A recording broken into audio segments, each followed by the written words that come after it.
Gina, you're wearing sweatpants. It's Monday. So? So that's against the rules, and you can't sit with us. Whatever. You can't sit with us! You can't sit with us! You can't sit with us! You can't sit with us! Coca spitting fire, but this outfit done some icy shit. Bitches bout that life around the world, that's who I'm likely with. Ain't been off my game, bitch, I've been working, I don't like to switch. Turn that into something from the hood, and I don't like to bitch. Can a youngin' get some space? I'ma get murked any day. Niggas hit the corner every day. We gon' get paid anyway. Hoes getting turned at the show. Pound of the ush for the road. Other times I hustle on the low. If cops tryna ask, we don't know. Look at me. Bitch, look at you. All them niggas looking at me. Ain't nobody looking at you. You bitches can't sit with me. You bitches can't sit with me. This spot's reserved for me. You bitches can't sit with me. You bitches can't sit with me. You bitches can't sit with me. I be getting turned, bitch, all the time. My homies off the shit. I ain't got no energy for niggas on some softer shit. Once I'm out their crib, it's straight to riding in them proper whips. I am out your league, I'm not the one who you should argue with. Yeah, I do a song for a miller. Nah, I ain't no other bitch realer. Pussy bitch, I ain't gon' kill ya. But only cause I got a family of killers. Got the white boy Mac Miller. Smoking on the loud from my dealer. All white straight from the dealer. Now it's off to the islands and the villas. Look at me. Bitch, look at you. All them niggas looking at me. Ain't nobody looking at you. You bitches can't sit with me. You bitches can't sit with me. This spot's reserved for me. You bitches can't sit with me. This spot's reserved for me. You bitches can't sit with me. No way. You bitches can't sit with me. You bitches can't sit with me.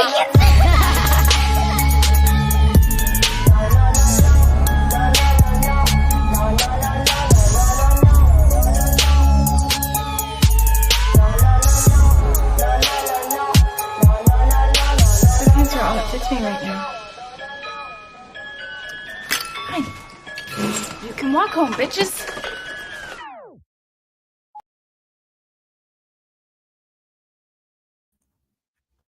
Good morning. Merry Christmas. Merry Christmas. Hope you all had a really good Christmas Eve, and I hope you're going to have a really good Christmas. Happy Mob Monday. It is Monday, Mob Monday. I do got some mob stuff. I do got some Christmas stuff. It is Christmas. Yeah, let me take my screensaver off. It's not that time yet. It's too early in the day for me to have my screensaver up. There we go. I don't even know if I even want to address it. I don't even know if I want to. It's so beneath me. I don't even know if I want to address what I'm about to say. Okay, Amzie, I didn't explode. That wasn't even the tip of me being angry. Any of you have yet to see me angry. Well, close. You saw me. I was so fucking angry after I got back with the FBI. I was shaking. That's anger. Yesterday was not anger. Yesterday was just me calling a piece of shit out for what he is. That simple. I don't want bad people in my life. And if Muggsy wants to hang out with you and Brittany and all the scumbags, he doesn't need to be in my life. It's that fucking basic. If you hang out with bad people, you're not welcome. It's just that simple. And let me tell you, this was a slow build. There was the first infraction that I said, oh, okay, he's just trolling, swept it under the rug. Then there was the second infraction with the FBI. And I started wiping everybody from YouTube out of my life, wiping after that fucking shit with my kid. And I know who did it. Like, the FBI didn't tell me, but the names they were dropping, I know who did it. And just wait. Trust me, it may take a year. The hammer's coming down. Not cute. Not cute to pass around kids' pictures. Not cute. And if Muggsy wants to hang out with people that pass around children's pictures altered, want to pass around people's nudes, want to make disgusting pictures about people, have at it. Go. You don't need to be in here.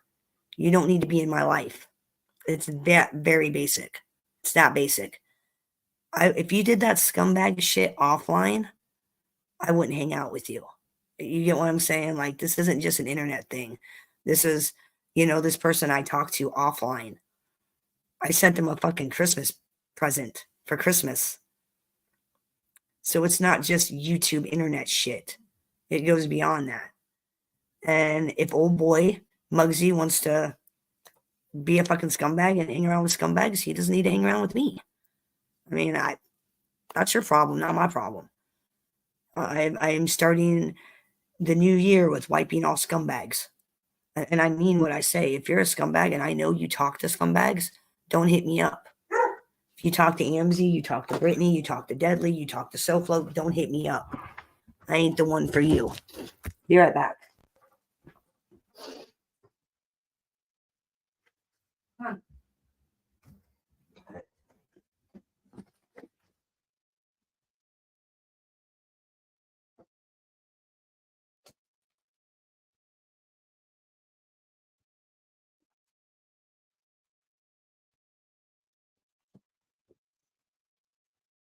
Come on. Gracie, calm down. Calm down, Gracie. Don't act like a fool. All right, sorry, I had to let the Greyhound in. Hey, Frank, Merry Christmas. Merry Christmas, guys. So yeah, I just want to briefly touch on that because Angie did her show last night. It was like Bambi exploded. No, I didn't. That wasn't me exploding. Believe me. I wasn't even mad. Like, I expected it. Like after the first time and then that shit with the FBI, I just sat back and waited. I waited. Hey, Wesley, good morning. Merry Christmas. Like, motherfucker doesn't think that I know where he hangs out. We know the same people. Like, people tell me what that fucking motherfucker does behind the scenes. I see screenshots. I get chat logs. I get, it's like, dude, I knew the shady shit you were doing. I was just sitting back waiting for you to show your hand.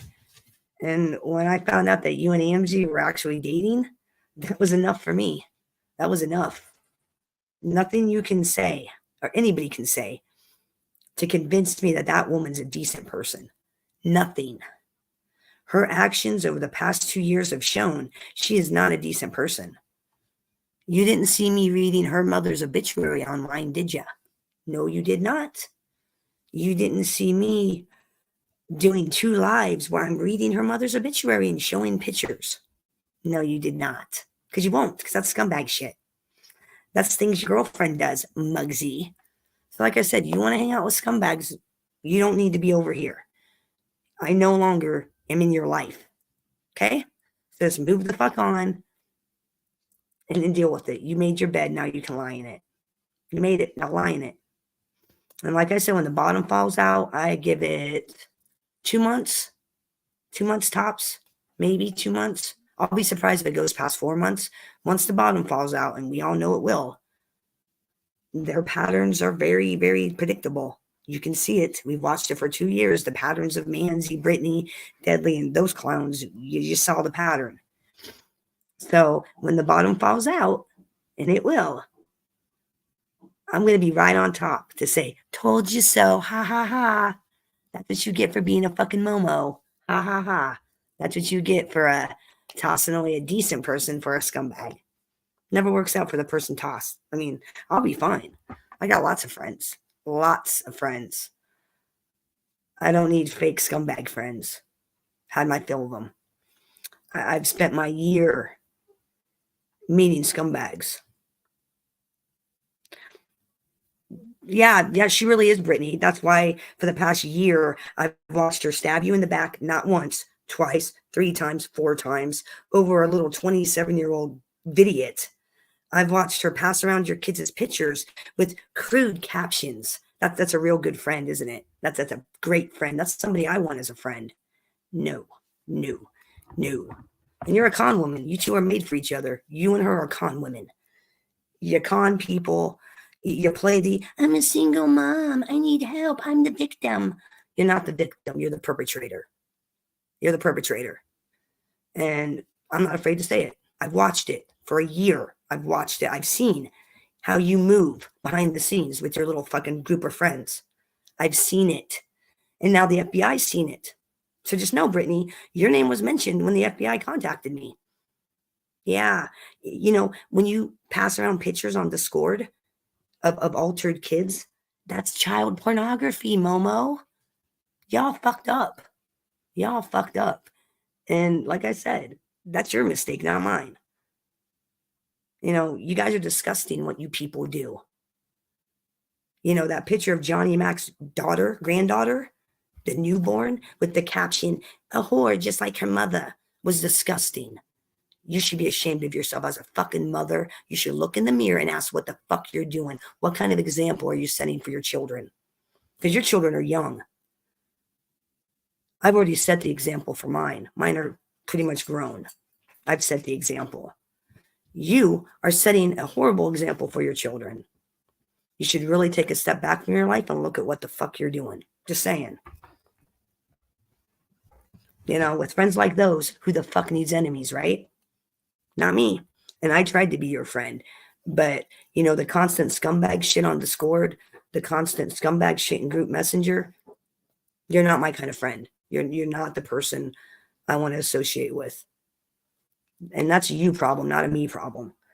I don't feel the need to associate with people who pass around pictures of people's kids and put disgusting captions and put eggplants in their mouth and sexualize them. I don't need that. I don't need that. So you and Angie go have fun. Because we all know here in the real world, we all know what's going to happen. In about what you guys say, a month, 2 months, 3 months, the bottom's going to fall out.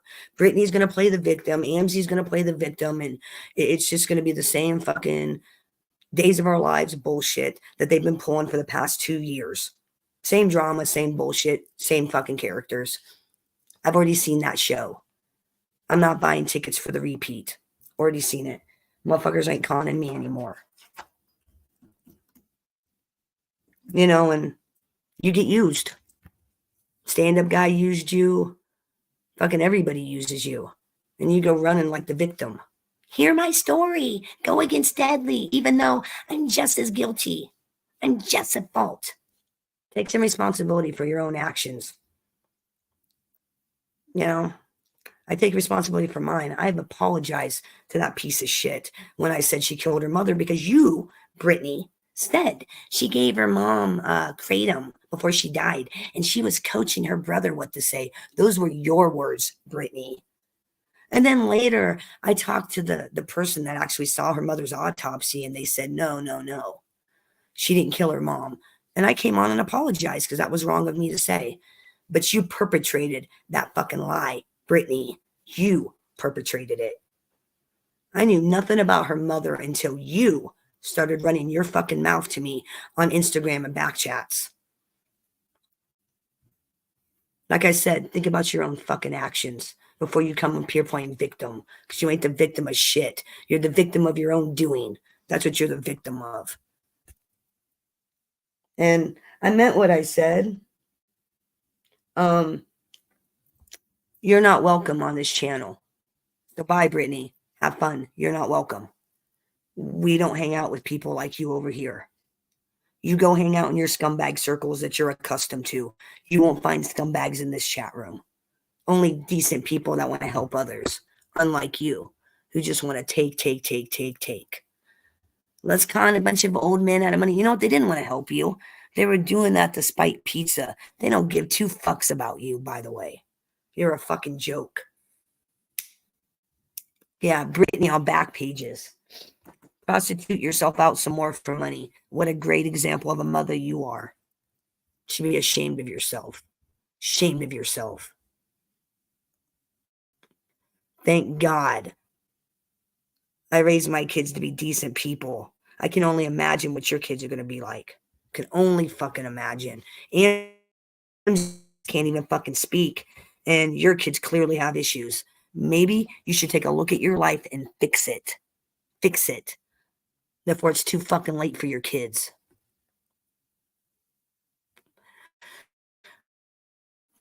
It is on Monday. Like I said, we do have some I do have some mob content. We're gonna look at the current bosses of 2023, where the mafia stands today. Oh, what do you know, Brittany? It's called content. Something you and Amzy know nothing about. You and your troll tube. Troll tube.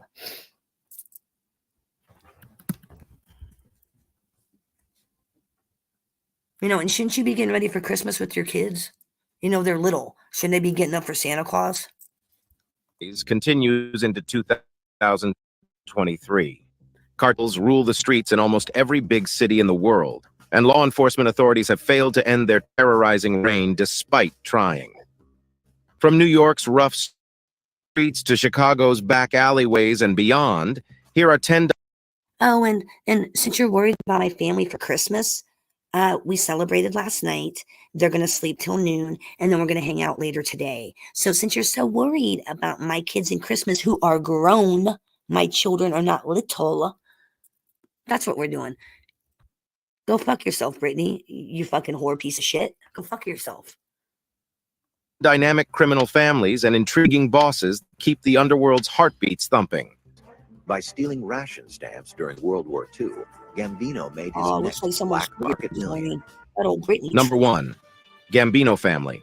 The Gambino crime family, one of the most famous and powerful Italian-American mafia. Oh, and Brittany, be sure to go on your Discord and pass around lots of pictures of me with stupid captions. Go ahead, because that's what you guys do. You got no power, no play, no nothing. But I do, Brittany. You know, what would Tribal Affairs think of a woman taking money online and probably not claiming them on their taxes or the Indian Affairs? What would Canada think? Or better yet, what would Canada think if I made a phone call? You know what? I'll let you worry about it. I'll think about it at the new year, what I'm going to do to you. Families has left an unmistakable influence on both the criminal underground and popular culture. Let me help you, Brittany. I promise you what Amzy and Deadly did to you is going to look like a fucking cakewalk by the time I'm done. The Gambino family, named for its founder, Salvatore Toto d'Aquila, has a long history stretching back. Oh, you missed it, sis. Low-cal Brittany was in here mooing away. Low-cal Brittany mooing away. She's probably on Discord and back chats now crying about how Bambi blocked her and said some horrible things.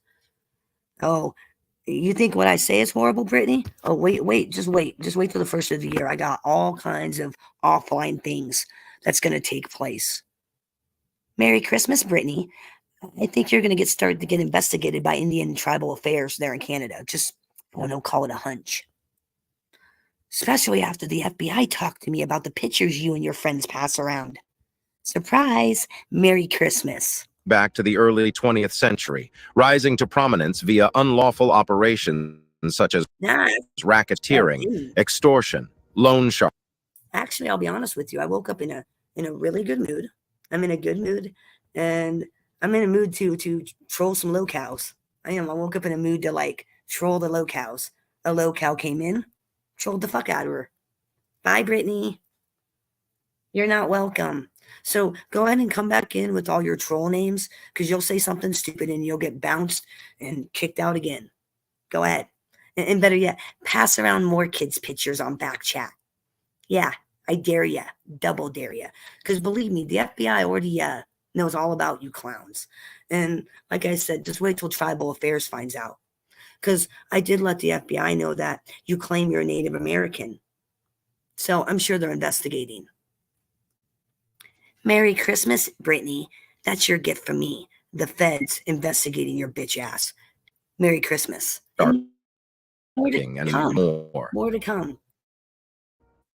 Carlo Gambino, who took control in the mid-20th century, led the family to its pinnacle of dominance. Carlo's leadership was marked by a more covert and disciplined approach to organized crime. You have a family. My family's sleeping. My kids aren't going to get up till noon. We celebrated Christmas yesterday. And like I said, Christmas is just another day. My kids don't want to celebrate because their dad's dead. Momo. They're not really in the Christmas spirit. Momo. But you know nothing about that. So, yeah, Brittany, Go pimp yourself out on OnlyFans some more. I hear that's a real lucrative career for you. You probably can't even break 100 on that page. Nobody wants to look at your snaggletooth ugly ass. Oh yeah, maybe you should exercise and lose some weight. Then maybe guys will want to look at you, but that's not going to fix your face. Which allowed the Gambino family to enter many businesses and gain influence over unions, construction, and gambling. Yeah. This time of relative calm and low-profile activities allowed the family to Merry thrive Christmas. without drawing too much notice from police authorities. Of Paul Castellano by John Gotti in 1985 was one of the most infamous Gambino crime family occurrences. This brazen attack indicated a shift in leadership and style, as John Gotti developed a more flamboyant and public-facing, earning him the moniker the Teflon Don for his ability to avoid conviction in many trials.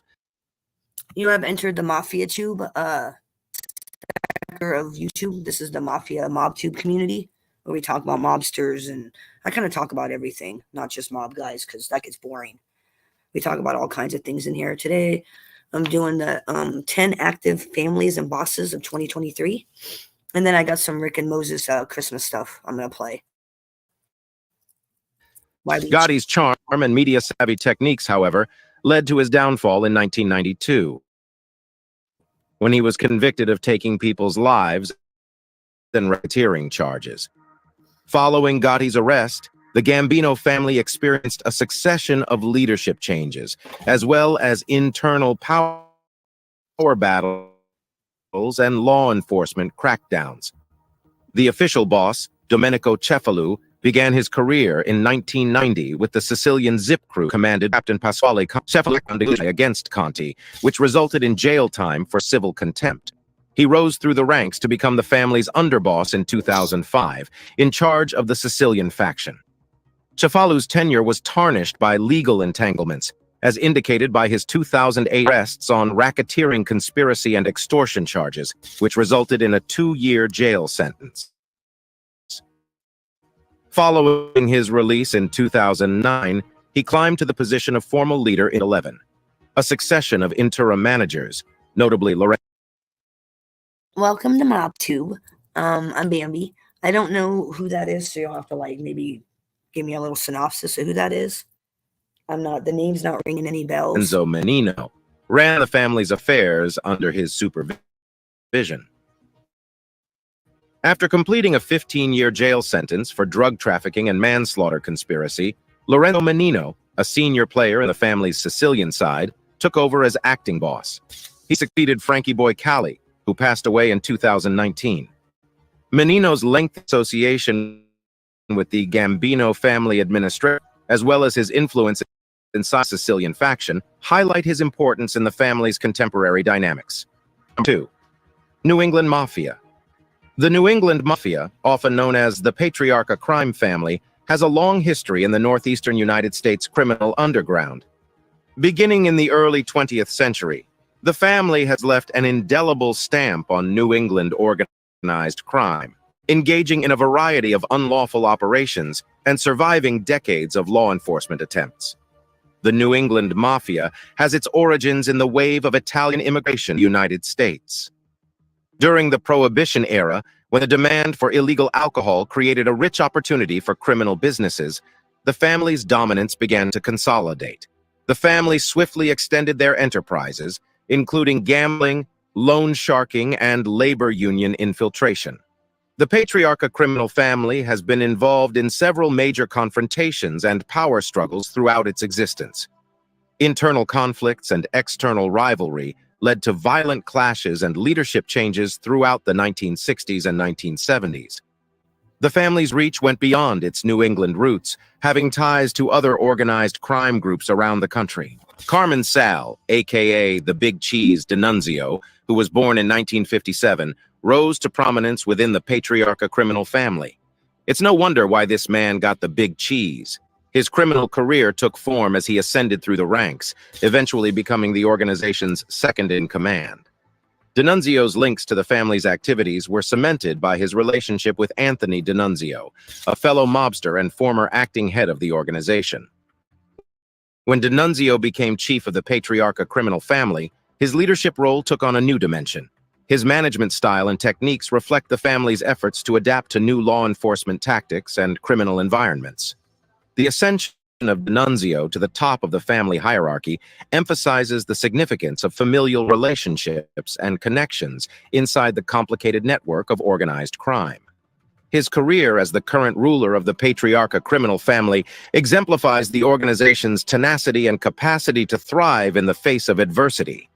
Power battles, internal rivalries, and law enforcement crackdowns have influenced the family's growth, and D'Annunzio's leadership extends this tradition into a new era. The persistent presence of the New England Mafia exemplifies the complex dynamics of organized crime in the United States. The family's capacity to adapt and persevere in the face of tragedy highlights the intricate interplay of tradition, loyalty, and survival inside the criminal underground. Number 3. Genovese family. The Genovese crime family has had several leaders throughout the years, and Liborio Bellomo appears to be the most likely candidate for the position of boss. However, in order to truly comprehend this story, a trip back in time is required. Founded by Charles Lucky Luciano until 1957, before being renamed in honor of boss Vito Genovese. This is the oldest and most powerful of the 5 families that run organized crime activities in New York and New Jersey. Liborio Bellomo is the current president. Genovese family's beginnings may be traced back to the Morello gang, a pioneering mafia family in New York City founded by the notorious Giuseppe Morello. During the Castellamarese period, Joe Masseria expanded his power by engaging in extortion, loan sharking, and illicit gaming. This growth prompted the hiring of crucial players such as Charles Lucky Luciano and Vito Genovese, both of whom would go on to hold significant authority in the world of organized crime. Masseria's feud with Salvatore Maranzano sparked the Castellamarese War, in which Luciano switched sides. Luciano organized Masseria's killing in secret with Maranzano, allowing Maranzano's rise. However, Luciano's plans went further. He planned Maranzano's demise and thereby took control. Despite his confinement, Luciano continued to plan actions from behind bars. Meanwhile, Genovese went to Naples to avoid prosecution. Luciano nominated Frank Costello as interim chief, paving the way for Genovese's eventual return. After an unsuccessful assassination attempt on Costello, he resigned, thereby turning over control to Genovese. A succession of leaders followed him, notably Vincent the Chin Gigante, who notoriously pretended to be insane by strolling the streets of Greenwich Village in undergarments. I thought they were going to talk about the current guys. They're talking about old shit. And I know, isn't it crazy that I'm up at 4 a.m. when my kids are sleeping online, what I would normally be doing anyways? I know it's crazy. It's crazy. How dare I be online at 4 a.m. when my kids are sleeping? How dare I? Were you up all night, Brittany? Are you on some speed? Is that why you're up all night? Because I know you were in Amzies. I'm sure you were. Get off the speed, Britt. Well, then again, obviously you're not on speed. You're way too heavy to be on speed. The Genovese family is well known for playing strategic capos in crucial ship posts. Gigante's reputation as a prominent capo di tutti capi, boss of all bosses, lives on despite the position's dissolution in 1931. Law enforcement found it difficult to obtain damning evidence against Gigante due to his peculiarity and reclusive lifestyle. Gigante's rule soon ended, with the family falling under the control of people like Liborio Bellomo, who rose to prominence within the family's power structure. Bellomo, on the other hand, had his fair share of legal problems, including prosecutions under the Racketeer Influenced and Corrupt Organizations Act.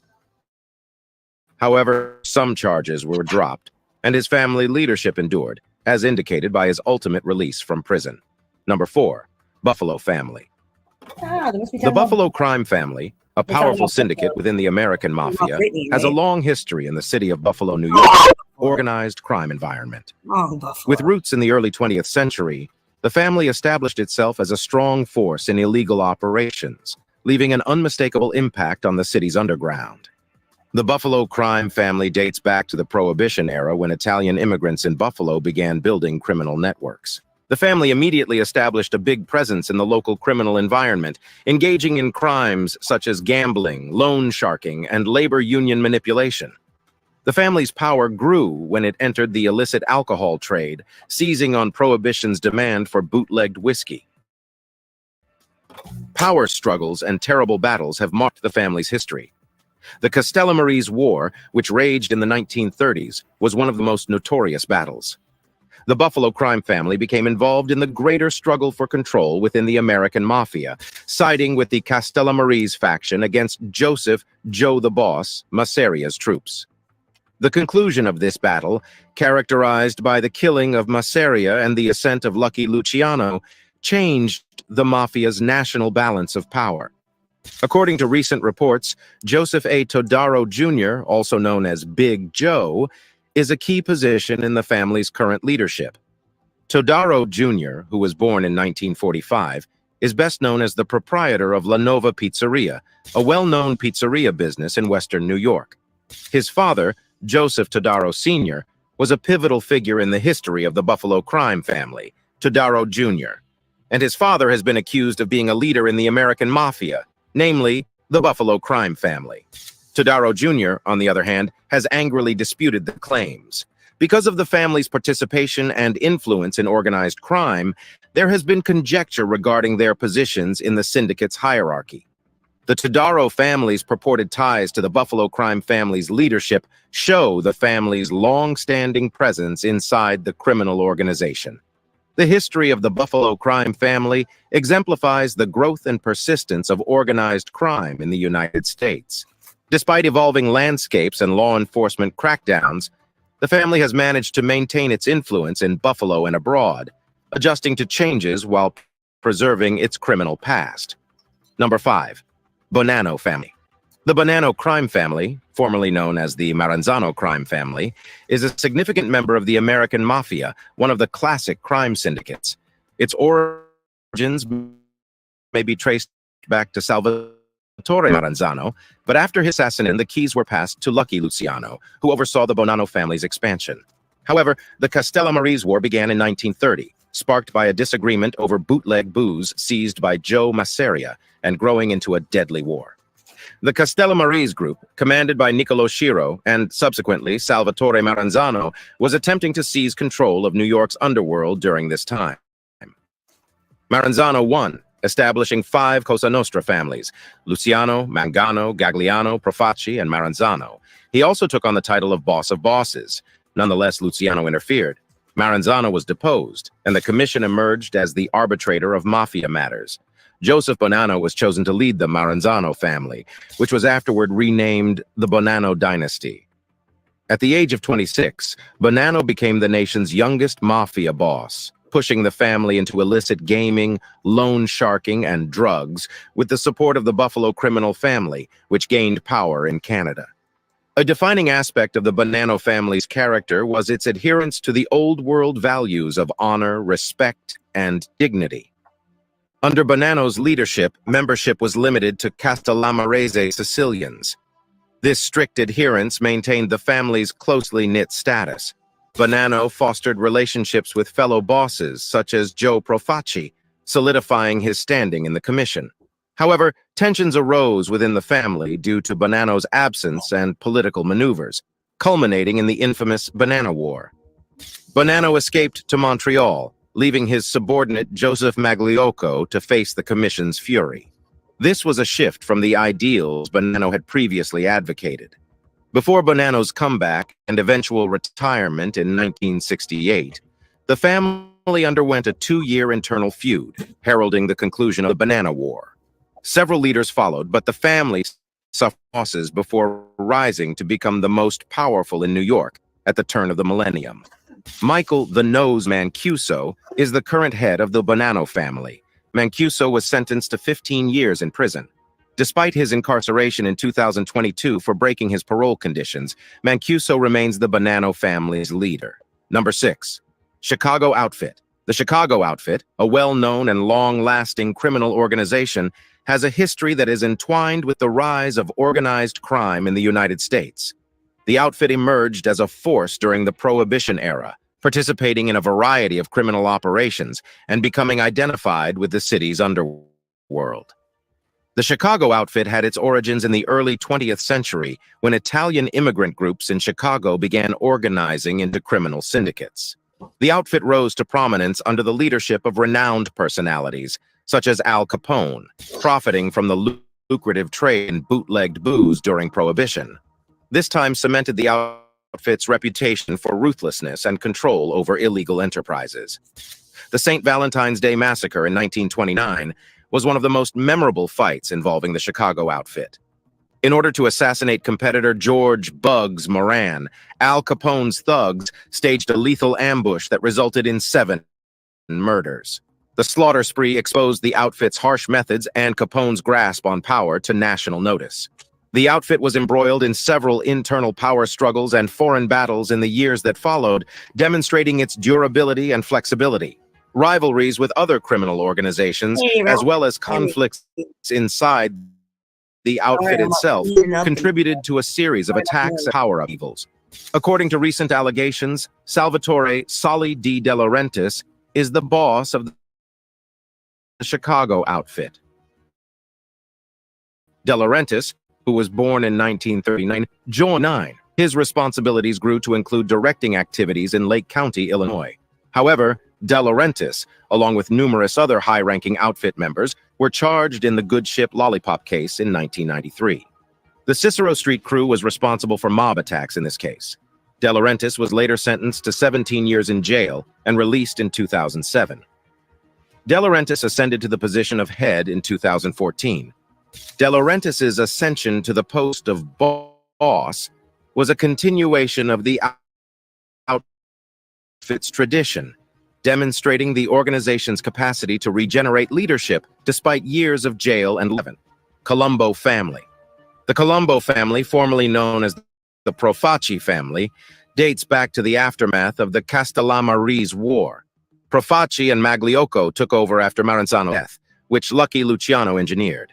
However, the Profaci family endured turbulence, including a disagreement between the Gallo brothers in 1959.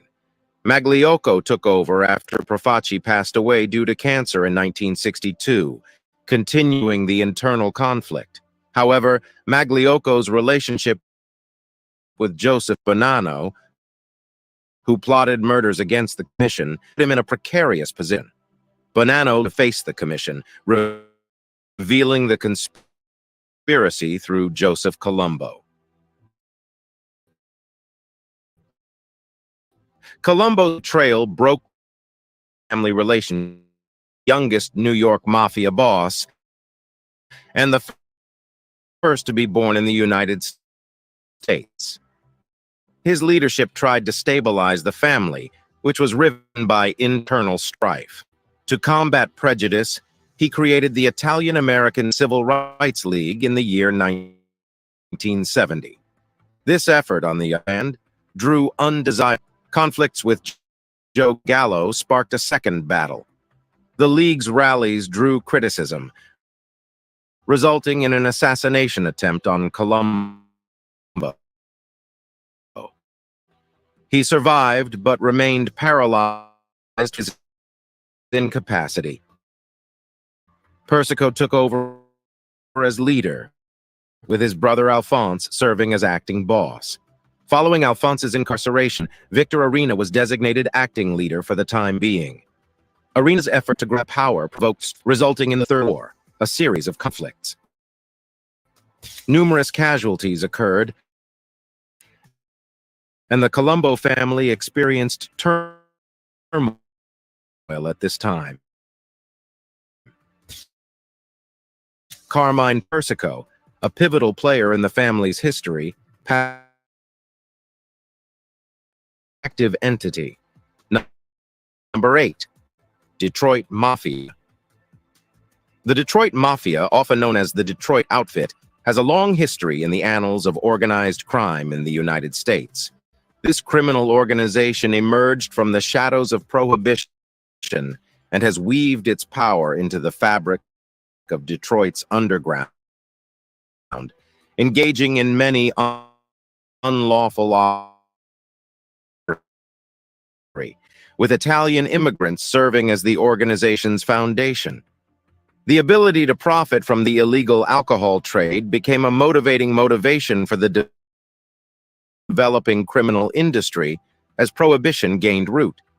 The city's strategic location near the Canadian border encouraged smuggling activities and the creation of speakeasies, allowing the partnership to gain substantial riches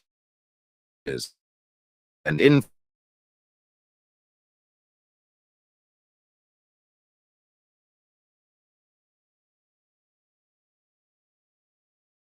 Detroit River smuggling routes. The partnership, commanded by important people such as Joseph Zerilli and William Black Bill Taco, triumphed, cementing its hold over the region's criminal operations. The Detroit partnership has encountered hurdles in recent years as law enforcement has increased its attempts to destroy organized criminal networks around the country. The syndicate endured waves of arrests and prosecutions, resulting in a shift in leadership and internal dynamics. Despite the turmoil, the Detroit part in the criminal underground. According to recent rumors, Jackie the Kid Giacalone has taken over as the new head of the Detroit Mafia, moving into a post with an 83-year legacy. Giacalone's rise to prominence marks a continuation of the family tradition, as he follows in the footsteps of his father and uncle, both of whom were essential in the criminal empire's development. A number of important appointments have distinguished Giacalone's leadership, demonstrating his attempts to preserve stability and control inside the business. Anthony Chicago Tony LaPiana has been designated his underboss, Peter Specs.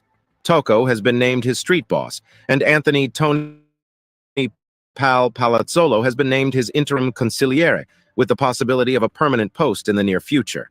Number 9. Lucchese family. Originally known as the Profaci family, the Lucchese family's origins date back to the aftermath of the Castellamarese War. During the restructuring overseen by Maranzano, Galliano was given control of the old Reina organization, with Lucchese as his underboss.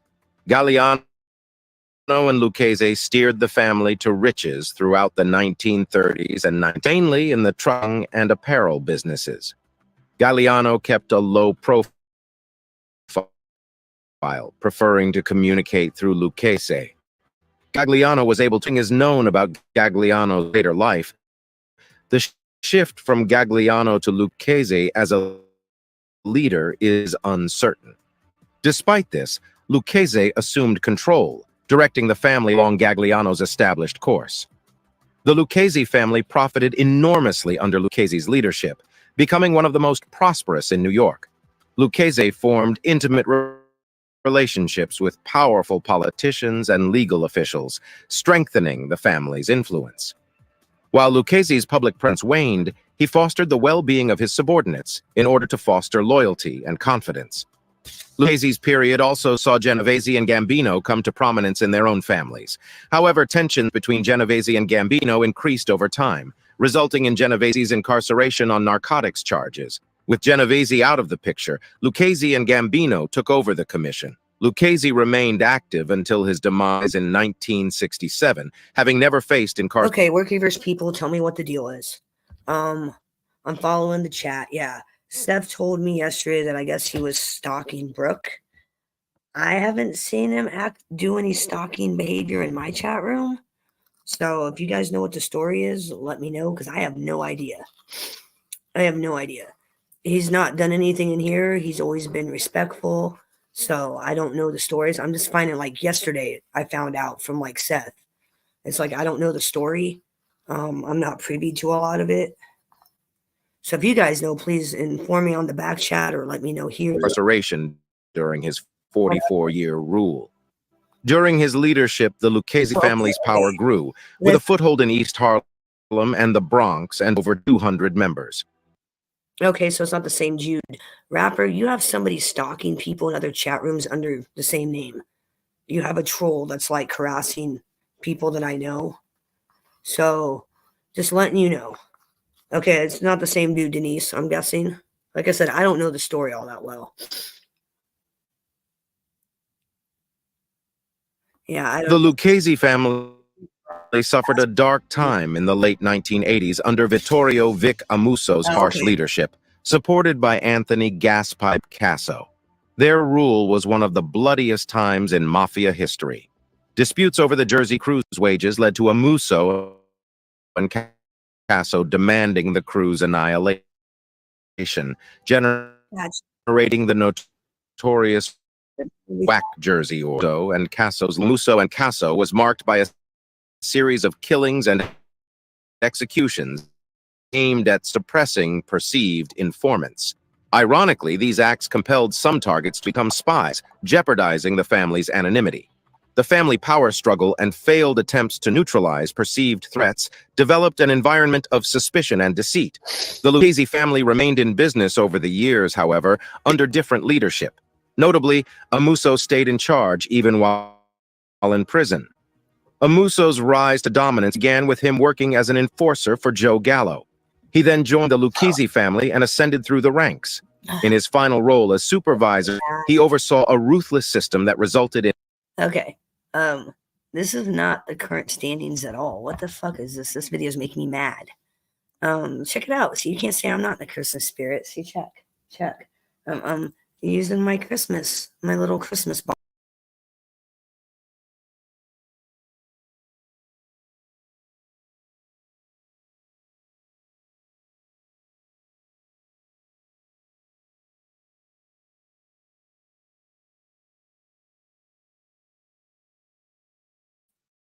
I wiped my keyboard off and it booted me out. But yeah, I got my little, Seth.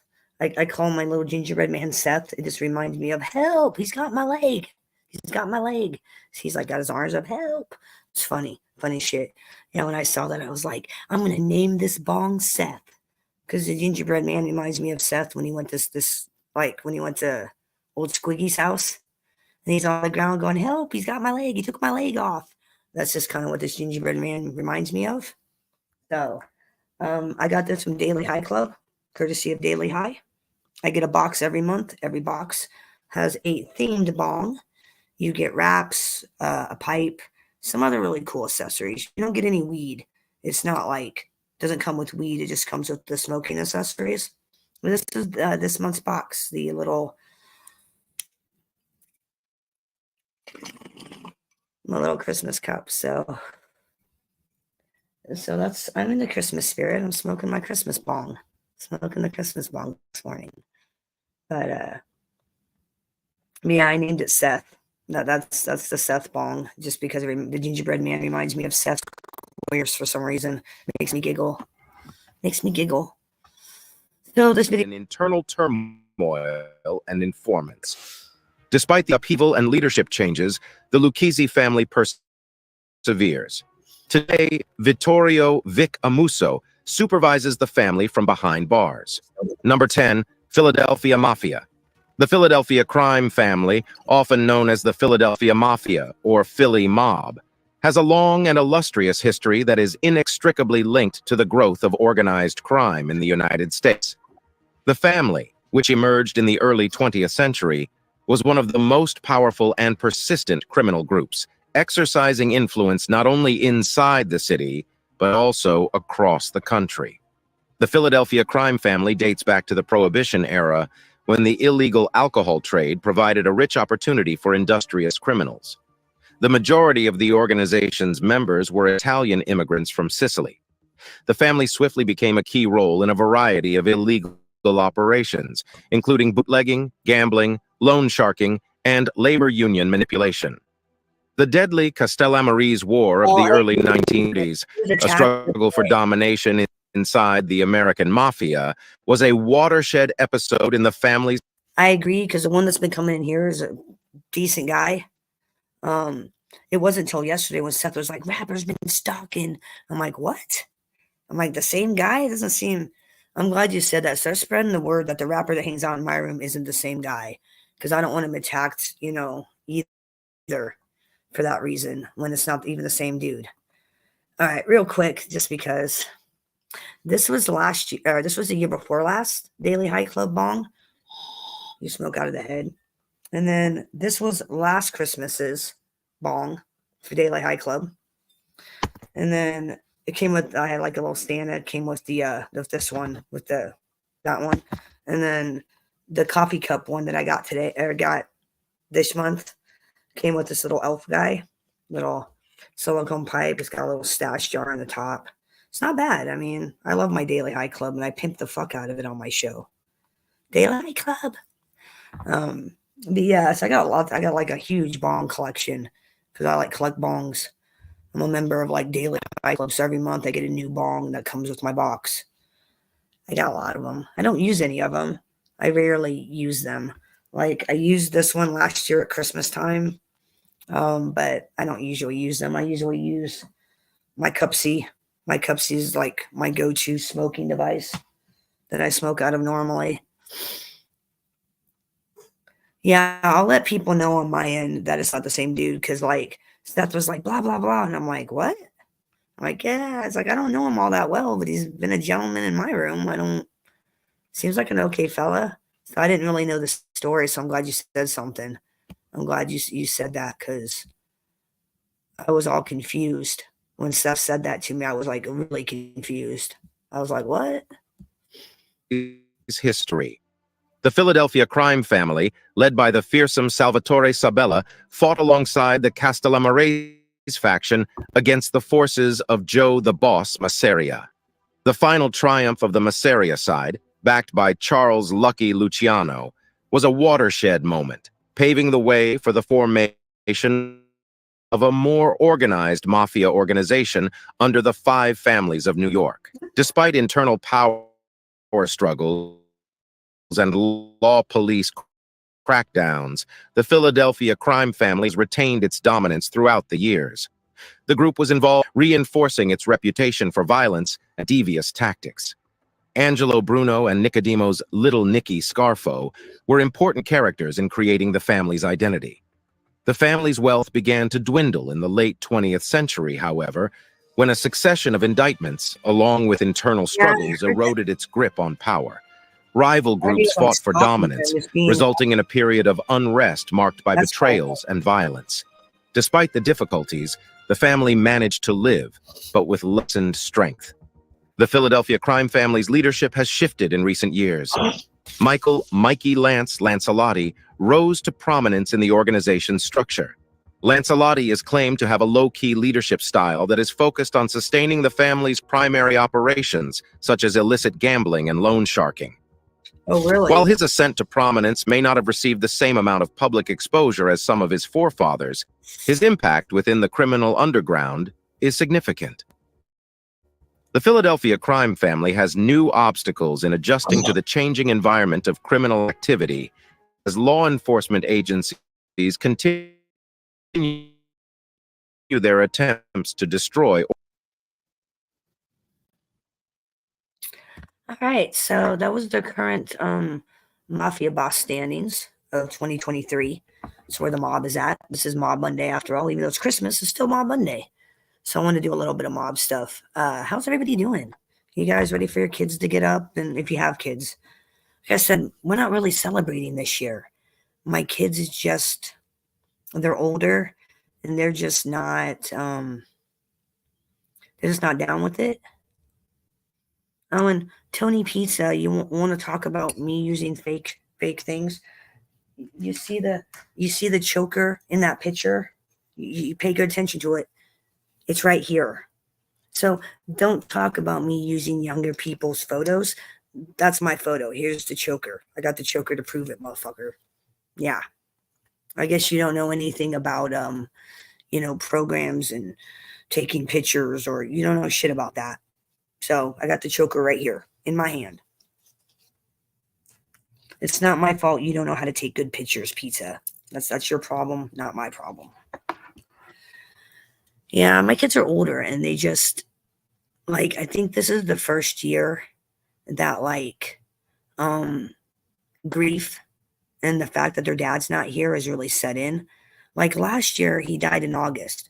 So grief really hadn't hit any of us when Christmas came around. So last year, everything was normal. We celebrated Christmas, had the tree up. It was a big deal. And then this year, November, and I was asking the kids, I was like, Thanksgiving, they didn't care. Like, I made dinner, they didn't care. And then at Christmas time, I said, You want me to put the tree up? Do you want to? No, we don't care. We don't care. They just don't. They're not little kids. They don't believe in Santa Claus anymore. It's just like, you know what I'm saying? It's crazy. So I'm sitting here at 4 a.m. because my teenagers and adult children are sleeping. It's just when they get older, it's not a big deal. It's just not. And their dad not being here to help make the season festive, they don't want to celebrate. I'm not going to ram it down their fucking throats. I don't want to celebrate. This is the first Christmas in 44 years that I have not celebrated. First one in 44 years, my whole life. I have not put a tree up. We didn't celebrate nothing. But next year is going to be different. Next year is going to be totally different and back to normal, I hope. I think I'm going to make some cinnamon roll casserole like I do on Christmas morning in a few hours. We'll start making some cinnamon roll casserole. And yeah, basically there's a rapper going around attacking Brooke. And that's like a big deal, like a huge deal. In fact, one of my Workyverse friends hit me up and was like, that rapper attacked Brooke, blah, blah, blah. And I said something, I think it was yesterday about it. I don't know if you were here. And I'm like, I don't think so. I go, I don't know. I don't know him all that well, but he's been fine in my room. I don't know anything about that. And then Denise brought it up today. And I was like, okay, what's the story? I didn't think it was you. Because I'll tell you something. I've been, like, since you've been coming into my chat room, I've been watching. You don't do anything. You just chill. And I think most of the time you were in the bushes at first, if I remember. I think you said that at first. Well, you're welcome here. No problems here. Let's check out Rick and Moses's the Christmas show. It's always pretty funny, and I didn't get a chance to catch it last night because I was sleeping with sugar plums dancing in my head. I don't know. I was really tired last night. Like, I couldn't stay awake. I sat in bed and watched some crafting videos, and I passed out. I was watching how to make lanterns out of pop bottles. It's pretty cool. It's pretty cool, actually. I might actually try it. Because you know how I craft. I'm a crafter. Crafting's my thing. And man, I will say this. If I had known Muggsy Lean Amzy, I would have never have sent that package to him. I would have never have sent that to him. Quite the opposite. Quite the opposite. So that's okay, Muggsy. Shame on me. That's all right. Will never happen again. Bet. Will never happen again. As far as I'm concerned, the first of the year, you don't exist to me anymore. In fact, a lot of you low cows, first of the year, you're not going to exist. Who? Muggsy? Who? I don't know who that is. Who? Brittany? Who? I don't know who that is. Amzy? No idea who you're talking about. Watch.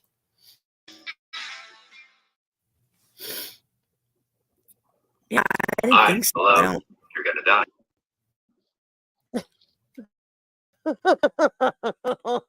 Welcome. You. Moses in the Rick Show. How's everybody doing tonight? But Merry Christmas, everybody. Really, Here, what are we doing? Merry Christmas. Merry Christmas.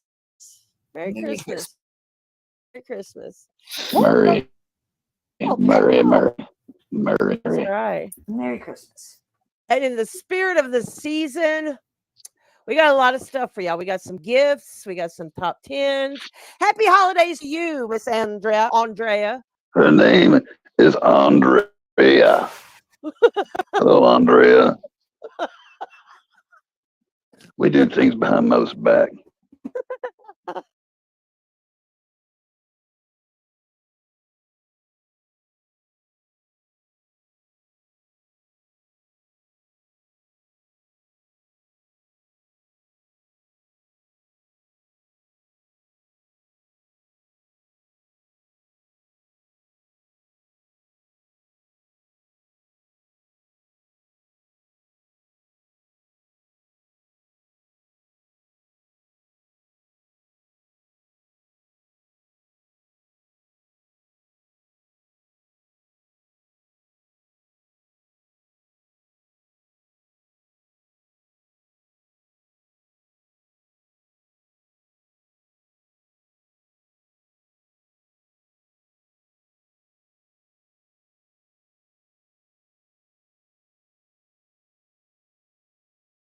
I'm so sorry. I didn't realize it booted me out. I was getting the cinnamon rolls out for the cinnamon roll casserole, which is the one tradition I'm going to do this year. Cinnamon roll casserole. That's what I'm going to make. I make that every Christmas morning for my kids, and I'm going to make it this morning, just like I do every year. Merry Christmas, Mikey. Good to see you, man. Merry Christmas. Yeah, I don't regret sending Muggsy a package because I did the right thing. But if I had known that he was really dating Amzy, if I had known that that was real and not a troll, no way in fucking hell would I've sent that. Like, he's cut out. I don't want nothing to do with that guy. He can stay the fuck away from me. I don't want to be in any chat room he's in. I want nothing to do with any of those locales. Nothing to do with any of them. Makes me sick to my fucking stomach. Oh, what happened? Okay, well, and here's the truth. Muggsy's been posting on Instagram, Muggsy and Amzy forever. I love Amzy. And I thought it was a troll. I legit thought he was just trolling, being, funny. And then, like, the day before yesterday, what's today, Sunday? Or today's Monday? Saturday. Saturday, I finally made a comment when he posted a big heart that says, Amzy and Muggsy forever. I commented, laughing faces, laughing emojis. So he commented back an angry face. And I said, what? How would you feel if I kept posting Deadly and Bambi forever? Deadly or Bambi and Chicago Muscle, I love you. How would you feel if I did that? No. She's a low-cow, dude. She's a low-cow. She's like not even welcome in our community. No. She's done some sick, fucked up shit. No. So then I commented, how would you feel if I started posting shit on my Instagram that says, me and Chicago Muscle forever. I love Deadly. How would you feel? And he responds back, well, don't look. Well, unfortunately, when I open my Instagram, I have to see what people post. So I said, okay, done. And I unfriended him, unfollowed him. And then he came in here yesterday morning. Can you guys hear me? Might be on your end.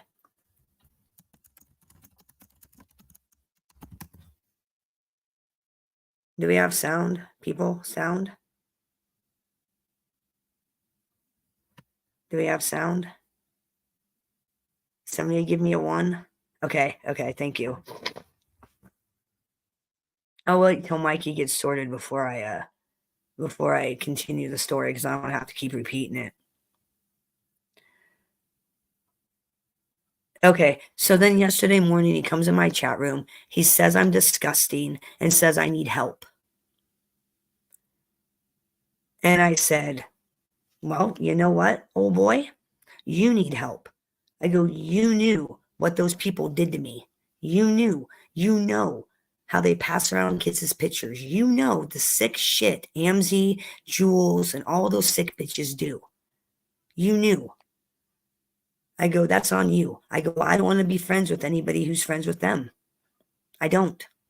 They've done enough things to me and other people to make it that I don't want anybody.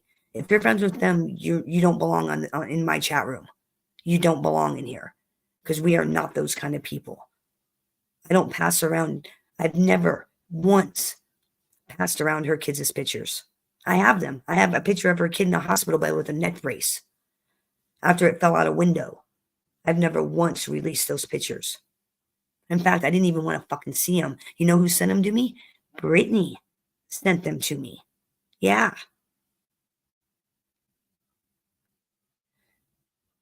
That bitch has done some sick shit to a lot of people. And that's not somebody I want to be around. And if you're friends with her, that's not somebody I want to be friends with. And that's a Muggsy issue. That's not a me issue. If you're friends with Jules, Amzy, Brittany, Deadly, you're not a friend of mine. You're just not. You're not the kind of person I want to hang around, because I know what they do. I've seen it. I've got screenshots of it. The sick shit they do on Discord, Facebook.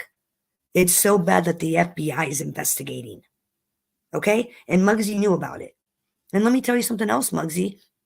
This was the third infraction. The first time was that shit with Jules. The second time was when the FBI showed me the picture and I knew somebody took it off my Facebook. Muggsy was one of the few people from YouTube on my Facebook, and now he's dating that bitch? Nah, goodbye. Goodbye. I ain't got time for that. He can go. He's a drama llama. He wants to be in the drama. I'm not. He's all about drama. I ain't got time for that. He wants to be in the thick of everybody's drama. Well, that's not me. He's not my kind of person. He can go be with the low cows and keep mooing away and trying to be the center of drama nation. My new year's going to be different. I ain't got time for any of those people. You know, and then Brittany came in here running her fucking mouth, and I told her like it was. How would Indian Affairs feel to know that you're taking money and not reporting it? Brittany, you thought Deadly was a fucking nightmare? Fuck around and find out. Fuck around and find out, bitch, because I'll do things Deadly's not even smart enough to comprehend. Fuck around and find out, Brittany. Fuck around and find out.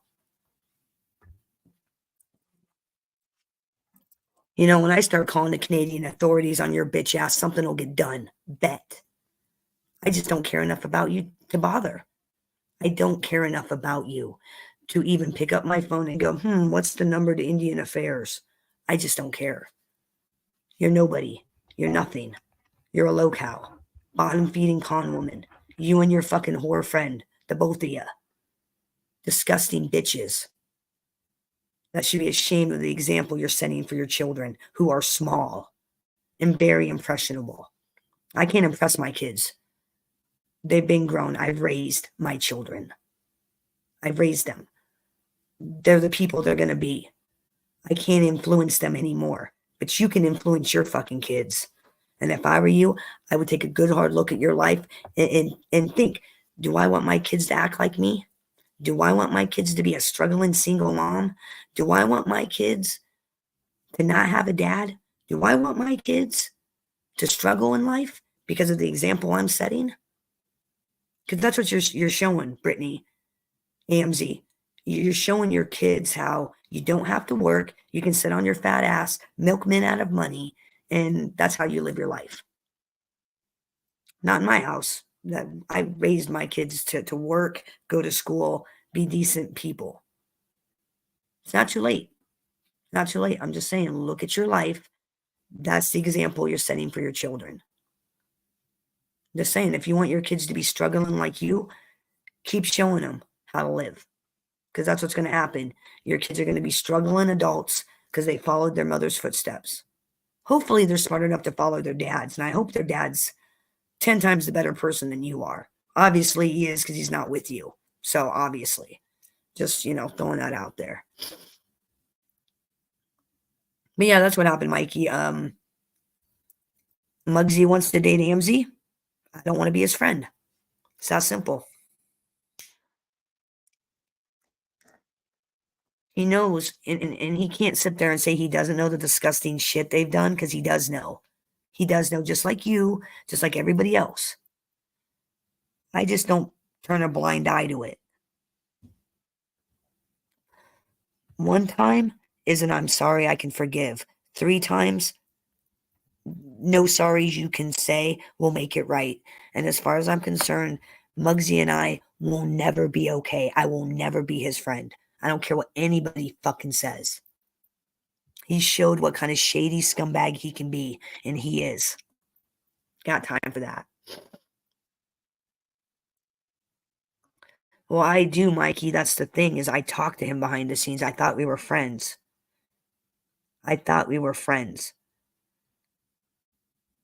And then I find out he's dating one of the bitches that passed around my kids. He's dating the bitch that read my husband's obituary on live twice. And one of those nights was my son's birthday. Yeah. And that's the person he's dating and wants to side up with. That's not a friend of mine. That's not somebody I would consider my friend, would you?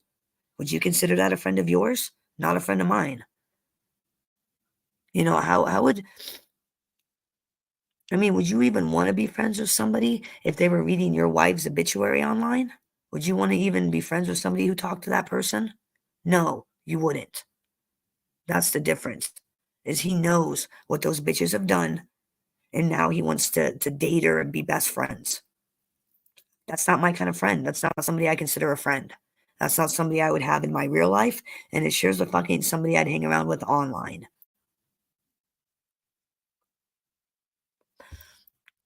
I guess they're having an online dating relationship. Maybe she shows him her boobies on camera.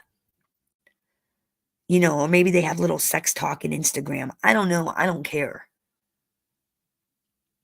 He made his bed. He made his decision. He can go live with it now. He made his decision to date her. I've made my decision to not be his friend. That's the difference. And Muggsy knew he read my obituary. You want to know why? Because he texted me on my son's birthday the video of my husband, his obituary, saying, "Who's this, Bambi?" I go, "Oh, that's my dead husband." He goes, "Oh, well, Amzy's reading his obituary right now on Deadly's." Yeah. Yeah, and that's who he wants to. Okay. It's disgusting. And I don't want to be around people like that. I don't. That's why I've created a chat room where we don't deal with disgusting people like that. We don't have to. Not going to. That's disgusting. The difference between me and Amzy is I had her mother's obituary and I have her mother's autopsy report. Difference is I'm not going to go on my live and read it aloud. I'm not going to go online and say, "Oh, look what her mother died of, blah, blah, blah, blah, blah." That's the difference, is I have a fucking soul. They don't. So he can go be with the soulless people, because in the end, the bottom's going to fall out and Muggsy's going to look like a fucking fool, and he ain't going to have me to come crawling back to. He done fucked himself this time. Done fucked himself.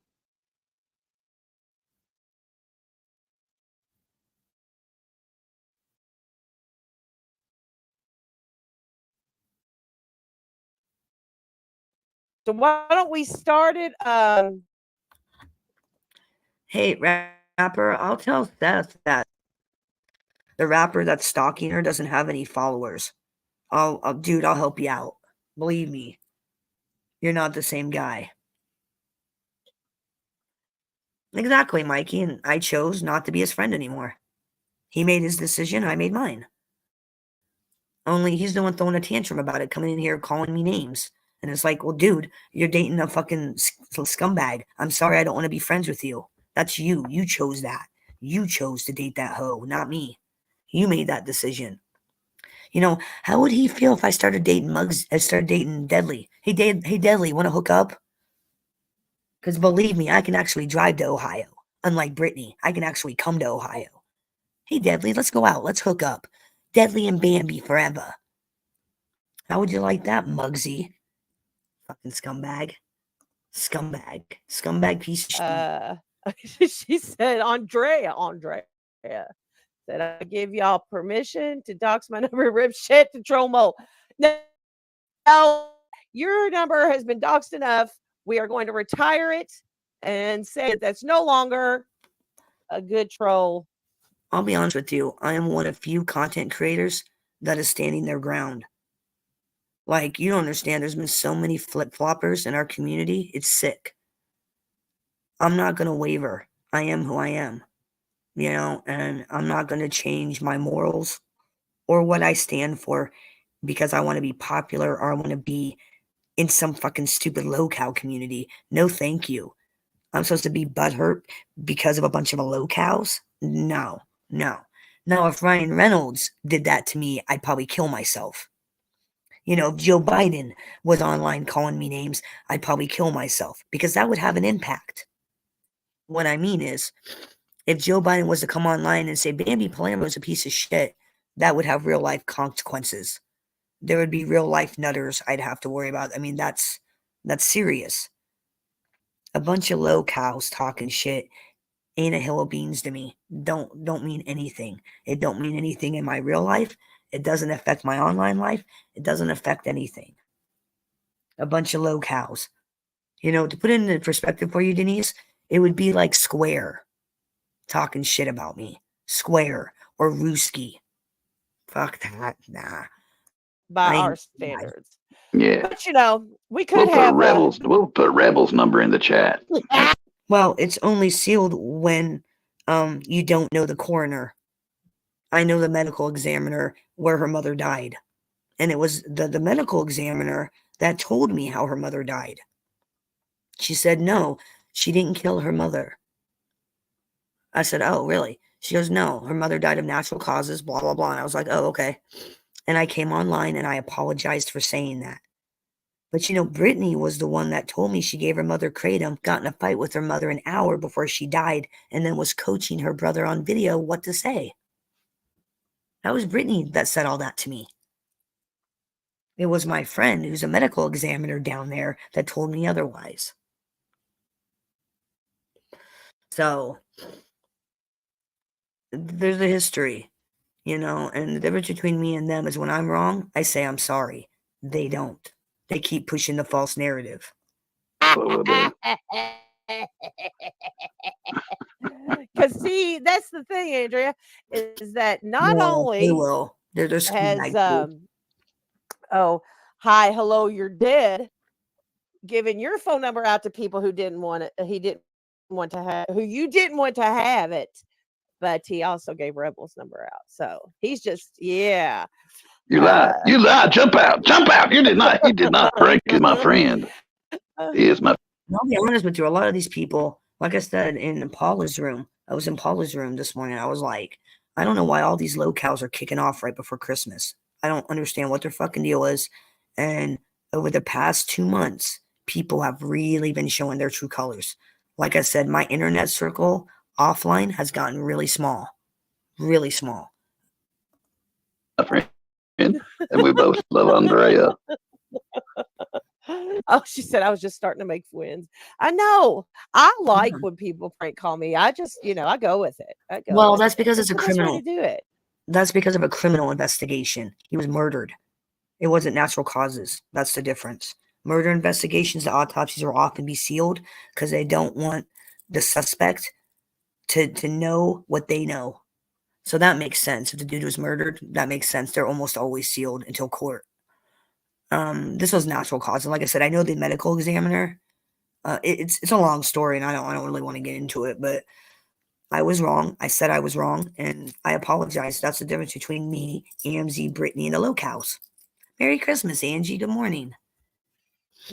Especially when they come from somebody like him. Yeah, he is. He's a filthy animal. All right, let's get going. Why don't you shout out some people in this chat, Mr. Heaps? We're We gonna got a go lot back to Lex. because I'm telling you, the hellos It's could take so like good. 30 minutes. It's getting so good. That one I know that you kind of was like, I don't know, because you don't watch him, so you don't know what he I'm sounds shooting like. from the hip. I know he sounds a little bit like Urkel. That's about the best I got. He sounds quite a bit like Urkel. Like And he Urkel. says bruh a lot, along with that other word that we don't use. But yeah, he says that a Yo, lot. bro, did I do that when I was drunk, bro? Oh my gosh, they have it, Andrea. Bird and Gene have boycotted the letter S and all enunciation. Listen, I listened into a little bit of it while I was loading up some stuff on the show. And let me tell you what, I have never in my life met a white girl that talks like that. Never have I met a white girl that talks that way. But Oh man, yeah, that don't look good. Their mustard squirrel just jumped in Flaming Mike's S10. There he goes down the road. Well, we know who got your truck, Mike. Mustard squirrel. Mustard seed took off in it. it's so stupid. You're so stupid. The thought trains that go on in your head when you're doing this shit. Well, Rebel said I stole the truck. I got to put it off on somebody. Yeah. I want to He thank hates mustard seed Mr. too. So. He does. He hates mustard seed. I want to thank Mr. J.R. Colt for gifting 10 memberships. And I also want to thank Mr. J.R. Colt. So today, um, JR had messaged me, I guess it was like late last week or something, and said, Miss Rick, I need a P.O. box or something to send you something. I got something for the show. And I was like, okay, cool. So I gave him, the shipping address and stuff. And he was like, okay, well, it'll be there. And he said, it's for the show. You can do what you want with it. And I was like, cool. So I thought maybe he said, we were saying maybe he bought some merch from our store and sent it to us, or, I was thinking he was going to send us a gun safe, but he didn't do that. But he sent us one of the coolest gifts that we have received here at WMETH. And let me just tell you all, It's up there. It's up there. It's right up yeah, there it with is. Pimpachu. Don't forget Pimp. Sent Pimpachu, some yeah, cool stuff. yeah. That's what I'm saying. Is like Pimpachus and this have got to be probably the two coolest gifts we've received. And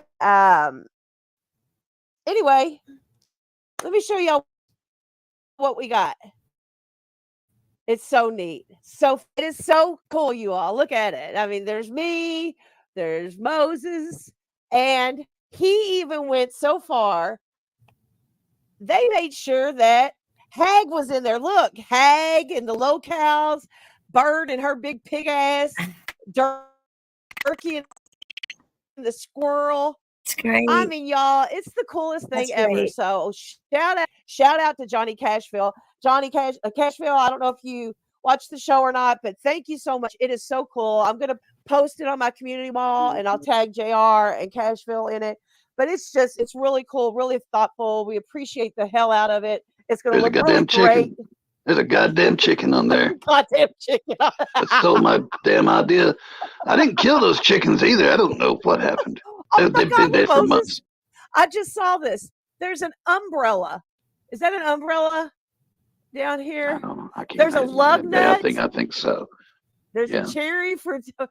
It's just really neat. It's really cool. Oh, That yeah. is a chicken and an umbrella. Yeah, really cool. Well, So I didn't anyway, any lug nuts. Those are lug nuts because I had a flat tire. Yeah. thank you, Demonic, J.R. Cole. Thank you, succubus, Cashville. It's incredible. incubus, It's demonic, demons. I pray for you all. I pray for you all over on the YouTube preacher's website. $15 for 20 minutes is not a bad offer. Wait a minute, it's $20 for 15 minutes. Still not bad. He wears glasses too, Rooski. Frank. He doesn't call him Rooski. He calls him Frank. Sometimes I call him a Rooski Pooski. So they did that split screen thing, and he said, I know I don't have a link. We do that split screen thing because me and Rooski, we're the only ones that know how to do that YouTube split screen thing. Sorry.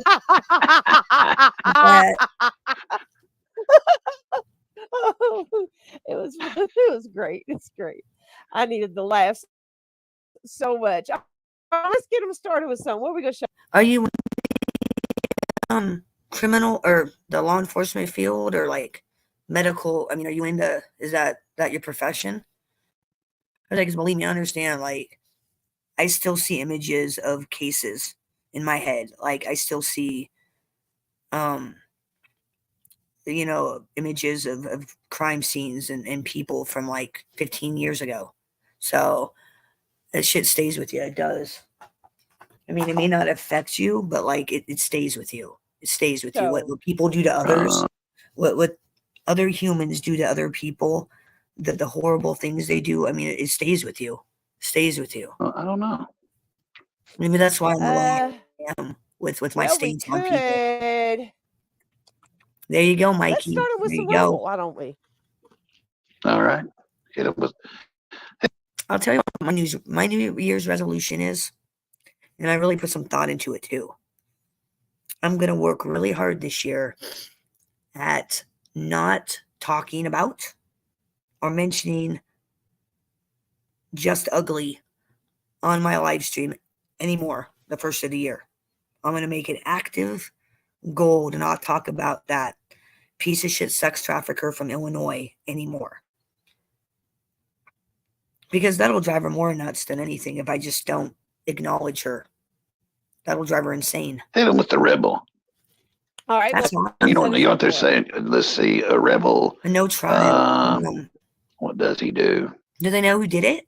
He's basically here lately. He's just been sitting in the dark, watching Suspect? cartoons. Like the stream will come on, he'll say, "Hello, welcome to the stream," and then he'll just sit there in the dark watching cartoons for hours on end, and that's it. That's all he does. He's That's trying to it. get them But, watch hours up. yeah, Him and Roosky. he left it on while he's asleep. You could hear him snoring in the background. Oh, sleep streams. There you go. Yeah. Those are always lucrative. But I think And it's always the family members that get victimized the most in a situation like Denise is talking about. It's always the family that gets victimized. They get victimized by the perpetrator. They get victimized by the court system. They get victimized by the cops. The families get victimized the most in a situation when it comes to homicide. It's horrible what people go to, what the families go through. It's fucking awful. It's awful. I don't really remember because I clipped this yesterday or I put it together. So, yeah, I put some stuff together. I'm sure he got mad. I think he got mad at Mo maybe again. Maybe he got mad at the chat. He's always mad at something. Yeah, he is. He's just an angry little. Let me hear you, rebel. Yeah! Jada. Okay, here we go. Who we got in here? Yo, it is dark, man. It is dark, man. They are dark, man. They're dark, demonic, narcissist. With a Jezebel. With a succubus, with an incubus. You talking about us, please? Yes, they are very triggered. They do petty and childish things. They act out like little children. Yes, very dark. Yeah. Brewski, Well, very depending on dark. the age, that is life. How you doing? Brewski, how you doing? I mean, you're 50 years old. You have to serve 35 years. That is life. If you think about it, that really is life. That dude's life is over.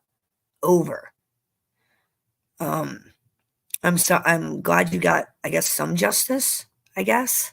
I mean, but to be honest with you, there is no justice.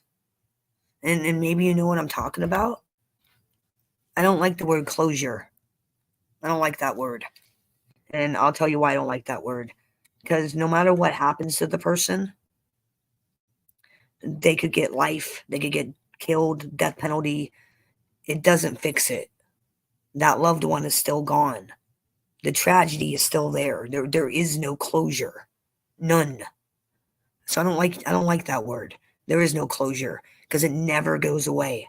Never goes away. Those victims are serving life. They're serving life, a life sentence. That's why I stress that shit about SoFlo. He may have done 22 years, but his victim's doing life. His victim is doing life. That's why I take the shit personal. Because I don't think about them. I think about the victims. The person that he did that to, that he beat and got 22 years for, she's doing life. Oh, what do you mean she's doing life? She has to live with that for the rest of her life, what he did. She's doing a life sentence. And he gets to live every day like nothing, like it's a party, while his victim's doing life. It's fucked up. It's fucked up. That's why I take that shit personal. What's up, Purples? What's up? Merry Christmas to you and your lovely girlfriend. Merry Christmas. Doing all right? Doing okay, Risky? How you doing? Doing all right? Welcome. Well, that's good. Welcome. At least some good came out of it. At least Too some. dark for you. Better? Premium Life Advisor is to receive the complete guide to buying gold. Ruski, don't know you. What are you jealous of? You have a problem? What you mad about?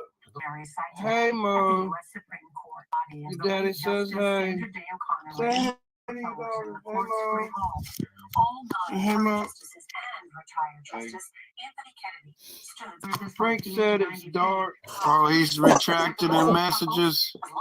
Oh, that's a half a number. Don't know whose the number it is. I don't know what he'd be mad or triggered over. How you doing? You doing all right? I don't know. What number is that? Oh my God. I don't know. How you doing? Oh, you leaving work? Yeah, how was work? Hey guys, should we call Pizza and wish him a Merry Christmas? Let's give Pizza a call. Let's call Tony Pizza. Let's call Pizza and wish him a Merry Christmas.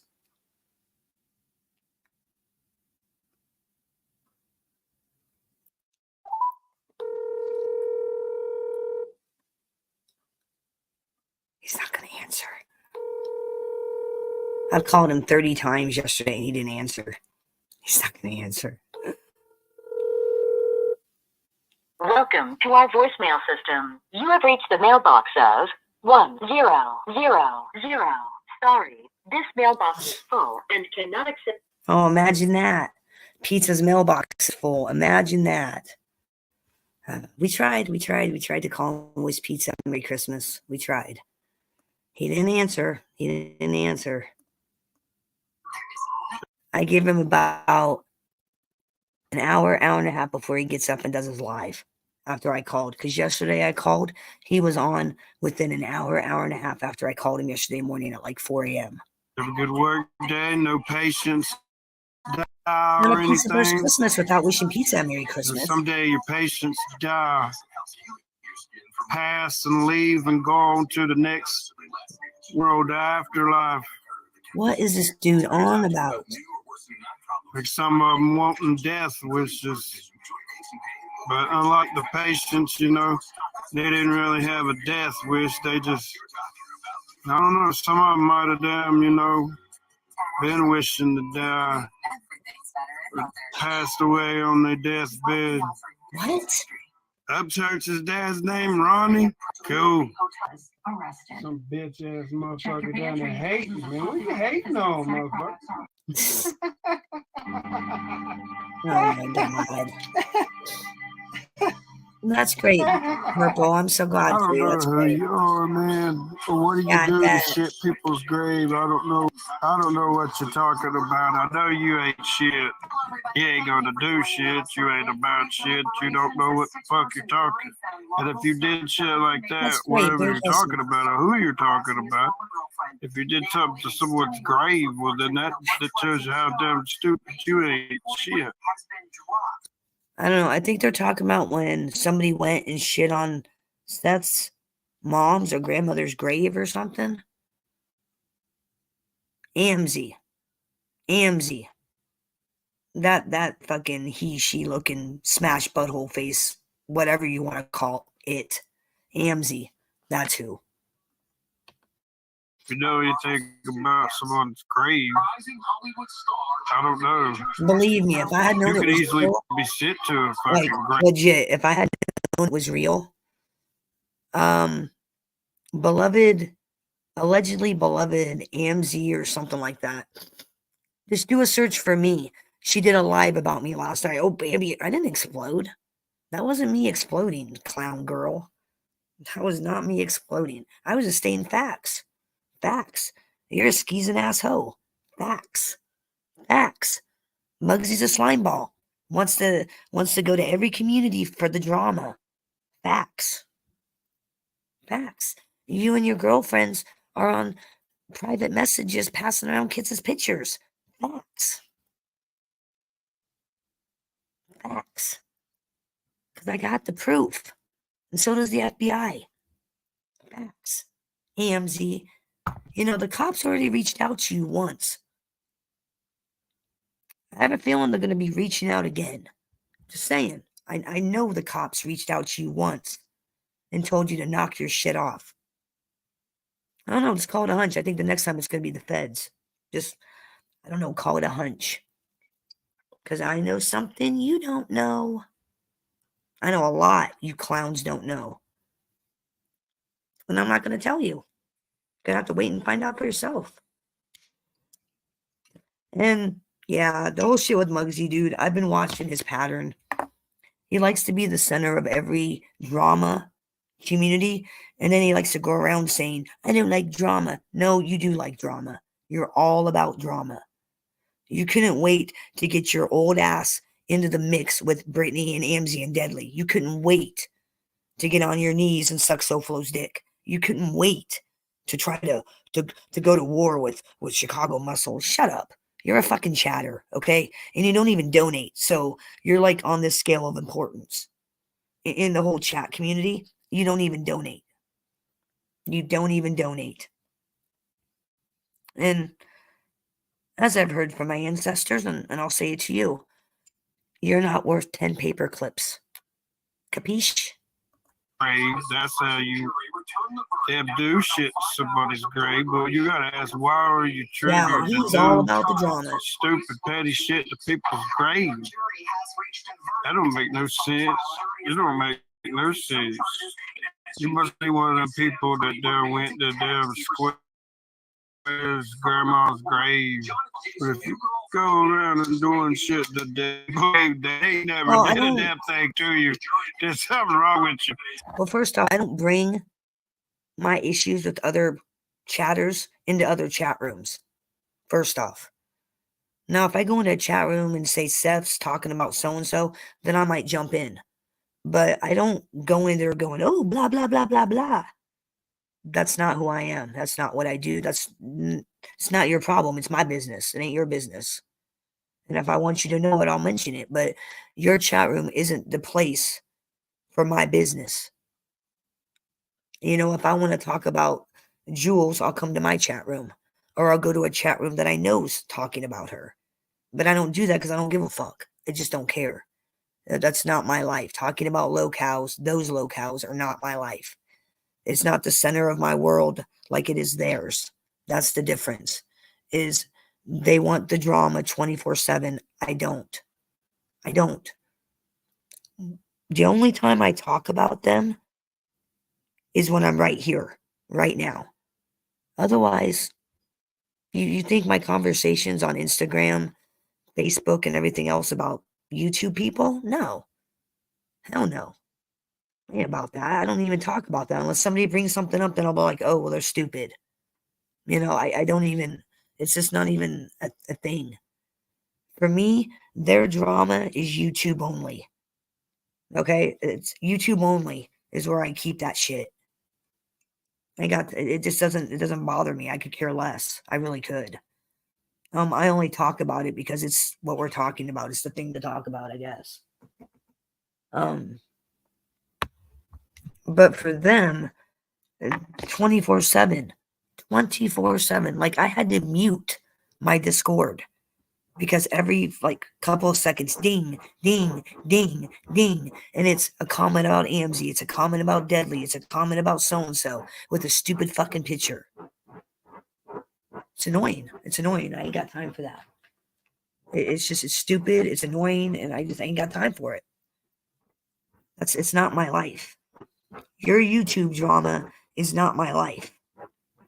My name's not Brittany. My name's not AMZ. My name's not Jules. My name's not Sophie. My name's not Johnny Mac. It's not my life. Your YouTube drama stays on YouTube in my world. The only time it comes off of YouTube is when you bring it off of YouTube. Like, I don't know, like Jules calling the cops on me more than once. AMZ and Jules and those clowns sending SoFlo sending CPS to my house more than once.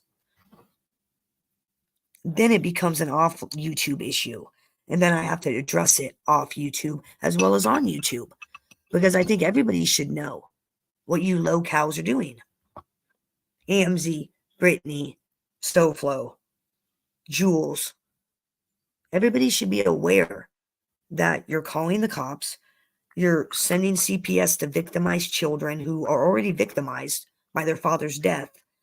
And I don't know what you're trying to accomplish. And you really because you're not accomplishing anything. You're just stupid. What you're accomplishing is me filing a lawsuit. That's what you're accomplishing. And if you think I'm joking, I'm not. On January 3rd, I'm calling my lawyer and I'm filing a lawsuit. Your offline bullshit has now made it personal. And now I want to personally affect you. Okay? And Jules, you will be personally affected by your actions. There are consequences to false reporting. And I'm going to make sure you suffer those consequences of false reporting. And if anything, you learn a fucking lesson. Because above all, I'm about teaching lessons. And I hope when this is all said and done, Julie, you've learned your fucking lesson and knock your bullshit off. You're not going to victimize anybody anymore. It stops here. I'm it. I'm the one that's going to shut your fucking lights out. Bet. Because I, unlike you, Julie, I'm not on Social Security and I have a paycheck. Paychecks. I make money. Unlike you. I have the money to get an attorney and sue the fuck out of you. And I have the backing of the Guthrie County Sheriff's Office telling me to sue you. I have the backing of the District Attorney of Guthrie County because of what you've done. We're going to see who's going to win this battle. And when it's all said and done, I think a bee's going to be crying. Just call it a hunch. Because I've done this song and dance before, and let me tell you something, Jules, it never ends out good for the other person. I've done this kind of shit before. I've dealt with bitches like you before, and I've turned their lights out. You're just the next one. And it's okay. It's what I do. I'm in the business of getting even. I'm very, very good at it. like that over stupidness, childness and pettiness. Yeah, you don't think at all. These are Yeah, I know, man. footstool.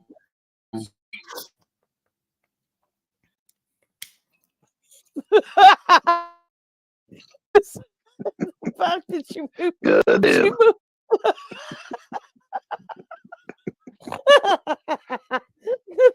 the video of him with the thing where he's He didn't give me nothing to work with. No, he put the fucking screen on first as dark as he could, then as bright as he could. So fuck it.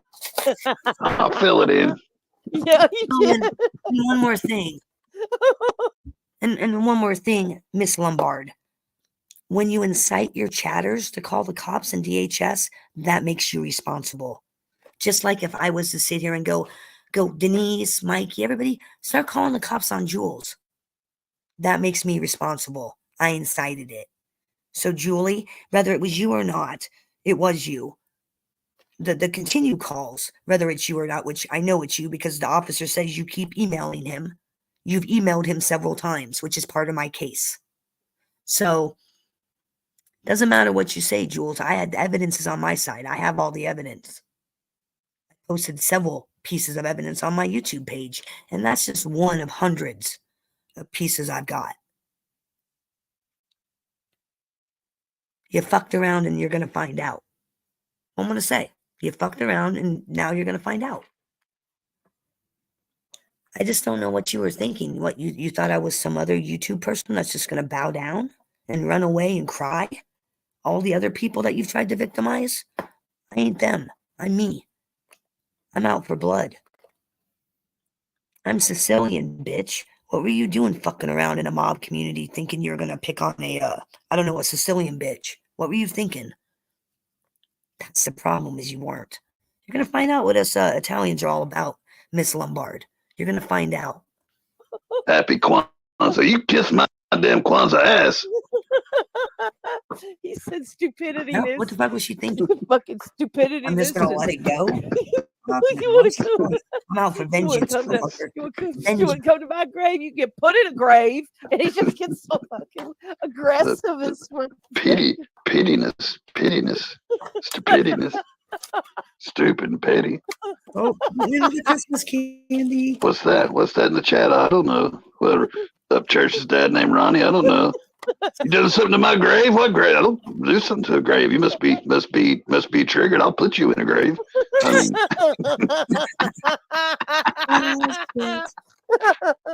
oh, it's fucking great.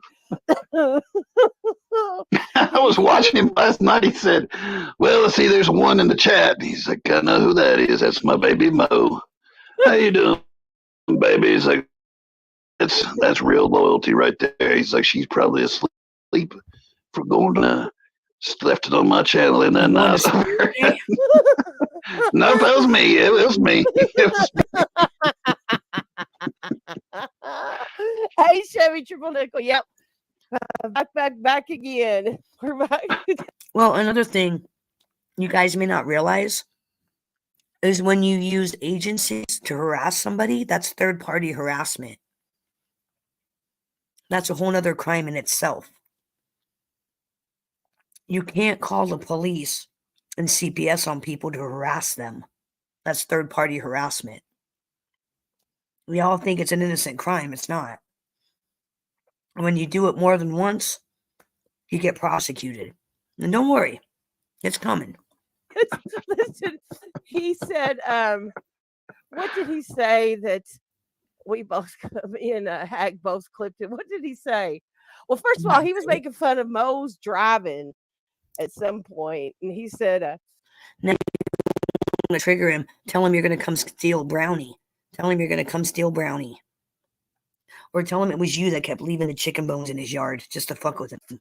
He was on the split screen with Ruski that only they know how to do. And he was picking on, yelling at Mo because she wasn't driving right. And Ruski said, well, then maybe you should be driving. And he said, no, I can't drive. I never drive. I'm drunk. My breath's too wet. Didn't you know? I drink all the time.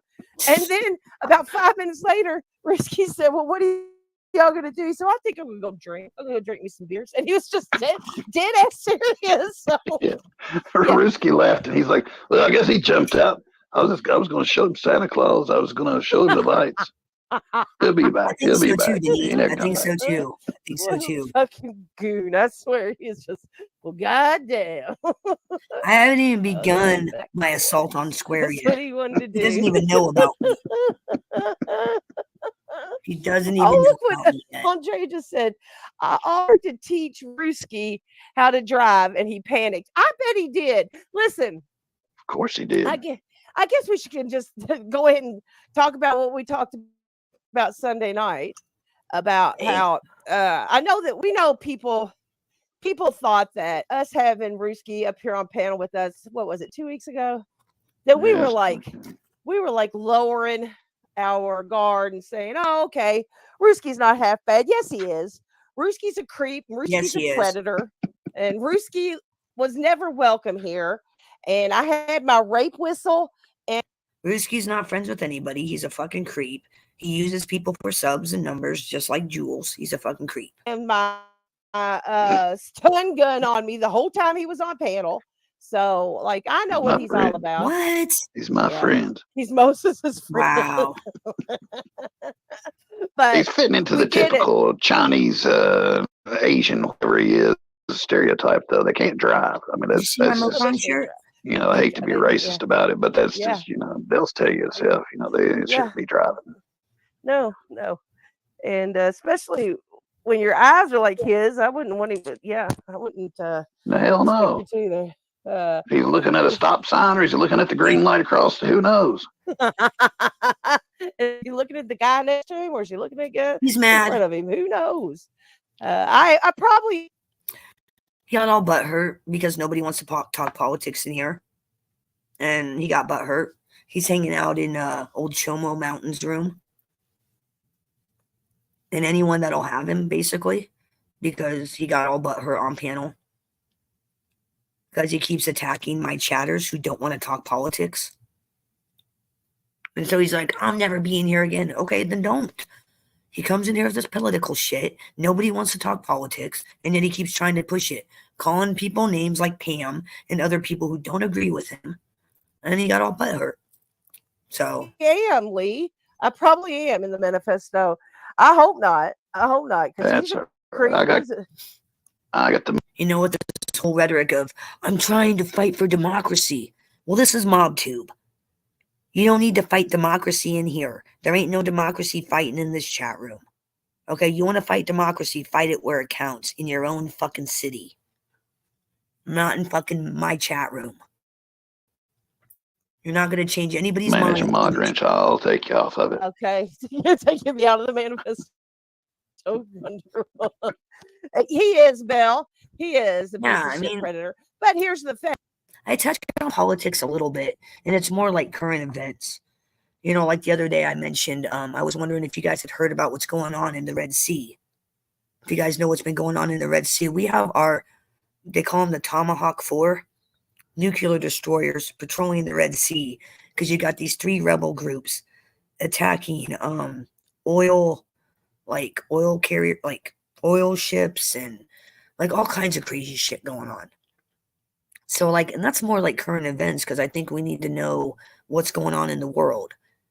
We can't be blind to it, you know. And it all started with fitness that morning. I brought up Hunter Biden getting indicted. That's not politics.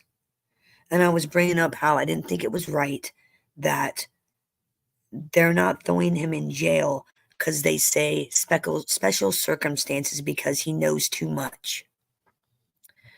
And I'm thinking, then put him in a special fucking cell, isolate his bitch ass, there you go. He should be held to the same standards as the rest of us. I don't care if he's the fucking president's son.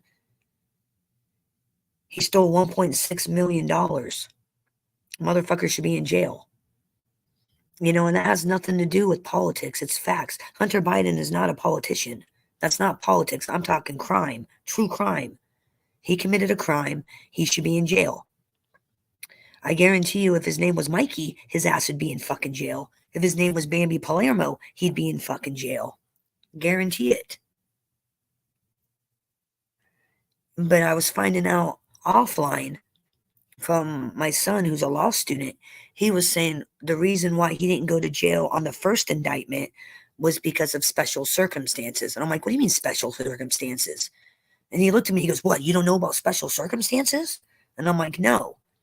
And my son proceeded to tell me about certain court cases where rich kids have drunk and driven, killed somebody, and got 6 months because of special circumstances. Those special circumstances being that kid was so privileged and so rich that he couldn't possibly comprehend what he was doing was wrong. Like, legit, that's true fact, true story. Like, happens all the time, I guess, according to my son who's in law school. And he was saying the thing with Hunter Biden is it's quote unquote special circumstances. He's the president's son. He knows too much. So they just can't lock him up in any fucking jail, I guess. Which to me sounds ridiculous. We've locked up politicians, spies. I mean, shit. What makes him any different than a spy that's in jail? Wouldn't a spy know more than the president's son? I mean, just saying.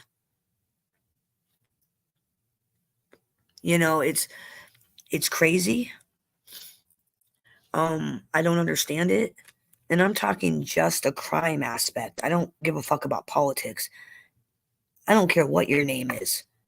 If you are proven that you stole $1.6 million, you used it to buy drugs, escorts, whatever the fuck, you should be in jail. Jail. I don't give a fuck. You should be in jail. That's my issue with it.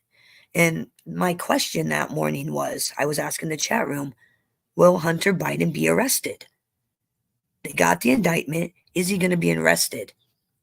Well, then Fitness tried to turn it into a political thing, and then him and Pam started going at it. Then he jumped on panel to attack, I don't remember who it was, Fin Freak maybe? I don't remember who. And then he's like, this is the last time I'll be in your chat room. I go, okay, goodbye. See ya. I go, you come in here, you call my chatters, my members, names. You try to push this bullshit political narrative. You ain't changing anybody's mind. No matter what fitness says, you motherfuckers want to vote for Trump, you're going to vote for Trump. He ain't going to change any of your minds. If you want to vote for Biden, fucking Trump, he's not changing your fucking mind. I'm just saying. Well, I'm going to keep fighting democracy. Well, keep fighting for democracy, but this ain't the chat room to do it in. We don't care.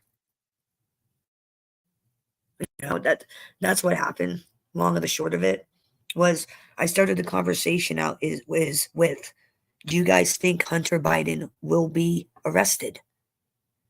He's been indicted. Are they going to arrest him? That was my question. And then it, you know what I'm saying? And that's how it happened, Mikey. And he don't come around here, and that's fine. He don't need to be around here. All he does is piss people off and cause fighting. I don't need that. I don't need a troublemaker.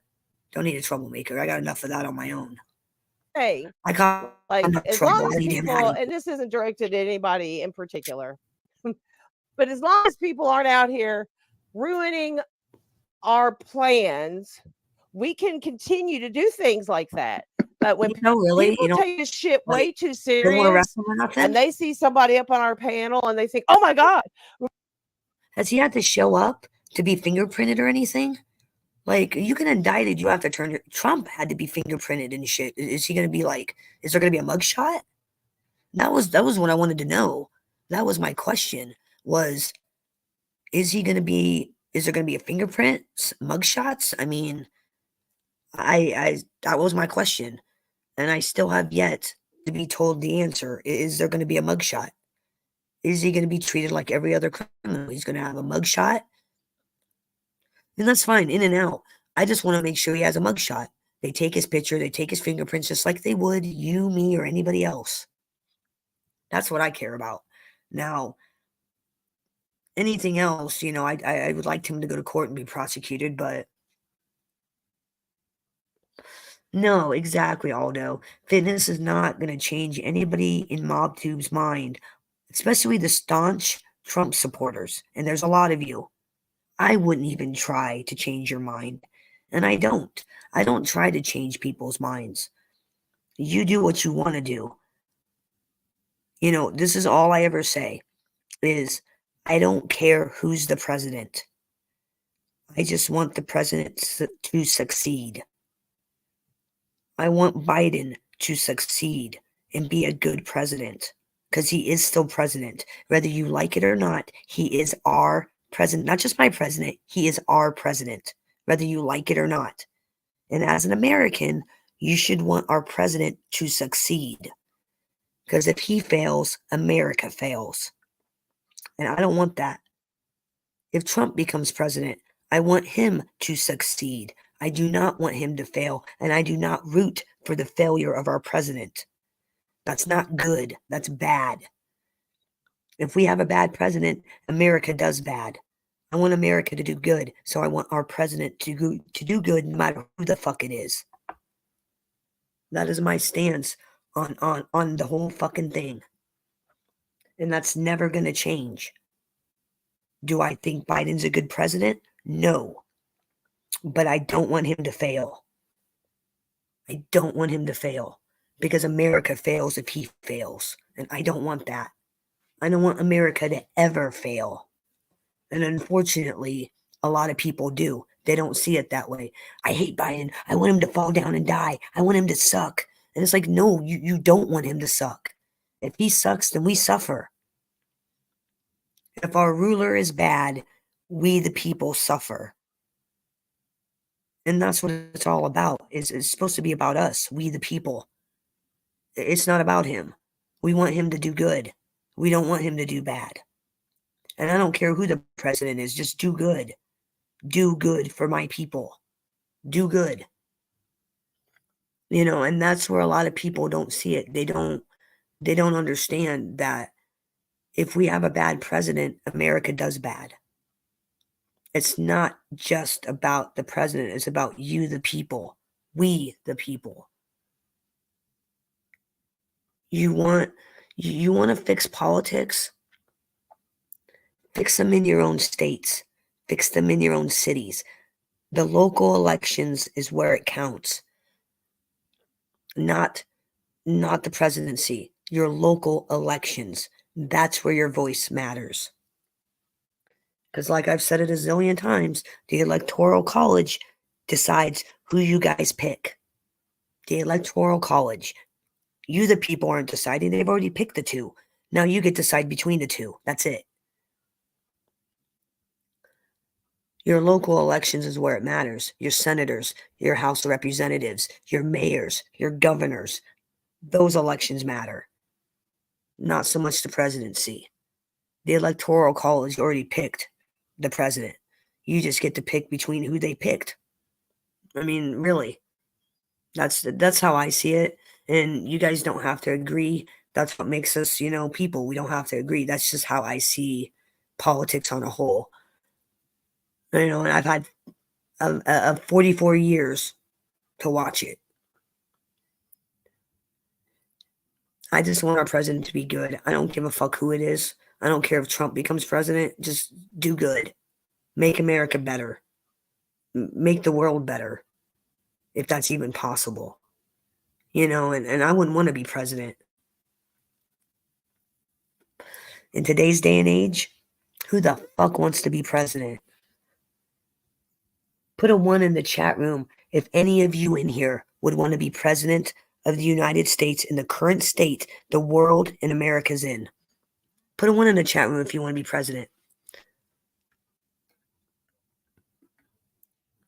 No fucking way. Who would want that on their shoulders? You all see how YouTube is, right? All the sick shit.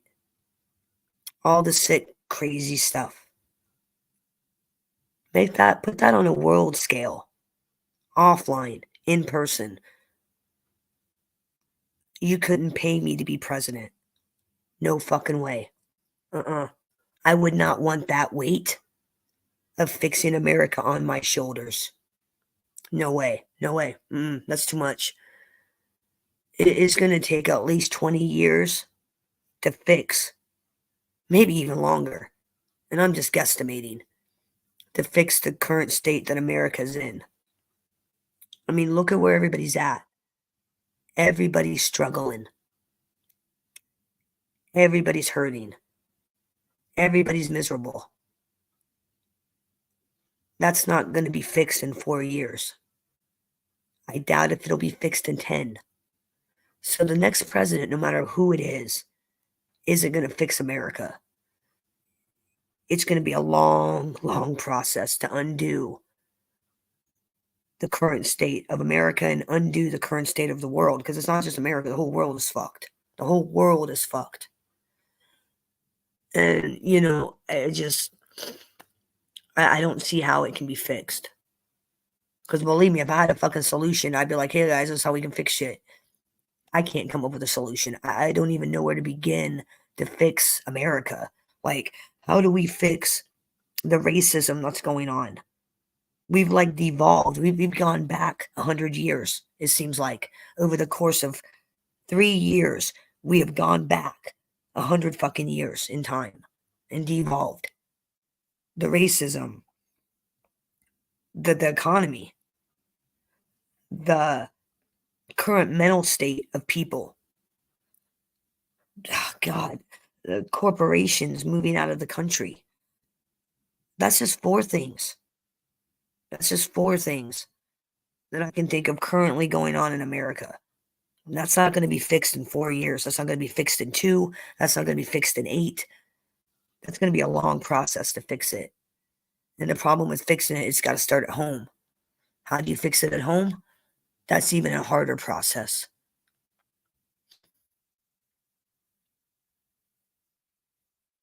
Yeah, but what laws can you pass? And then what laws can you pass to make cops and shit not be racist? There are no laws, unfortunately. You can say you can't do that, but you can't fix a mindset. The mental illness epidemic that's going on, the drug epidemic. I'll tell you one thing I would do if I was president, and I'll be 100% honest with you. And I don't know if it's possible, but if I was president, my first 30 days in office, oh yeah, we'd have a war on drugs. My military taking out the cartels. That would be one of the first things I would do in office. I would go after the cartels. I would send my military after the cartels if I legally could. I don't know if we legally can, but I would. First 30 days in office, declare war on the drug cartels. That would be my first day. Second day in office, war on illegal immigration. I would fix the backlog. Find a way to fix the backlog to make it so people who want to be here can be here. Make it so illegals are actually kicked the fuck out, not just held in detainment centers. Definitely, like exactly my war on immigration, secure the borders. That would be one of it. I'm just saying those are the two top things I would do. I would wipe out the cartels. If I was president, that would be the first fucking thing I would do, is wipe out the cartels. That's what I'm thinking, right, Whitney? Why the fuck haven't we done it? You know, and I get it. Everybody's saying it's about money, but is it really? Is it really about money? Because that's what I would do. I'd wipe out the fucking cartels. Because I'm thinking, we got the manpower. I mean, we got the military. We're not Mexico. We can wipe those bitches out, right? I would think. Or are they not able to be wiped out? I mean, if they can get Pablo Escobar, for fuck's sakes, we could surely get the cartels, correct? I mean, right? Maybe? It just doesn't make no sense to me. You know, our presidents want to talk about the drug epidemic, but yet they do nothing about it. If we can wipe out the cartels, why haven't we done it? Why haven't we wiped them out? Dude, you don't... you want to see something? You great Americans? You want to see something? This is crazy what I'm about to show you. And this is currently going on. Oh, God. This is crazy what I'm about to show you.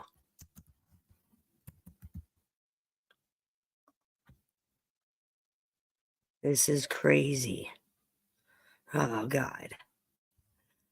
When I saw this, I was like, oh, my Lord. What the fuck? We're going to go to Eagle Pass, Texas, live. Live from Eagle Pass. Ground zero. Ground zero for the immigrant crossing.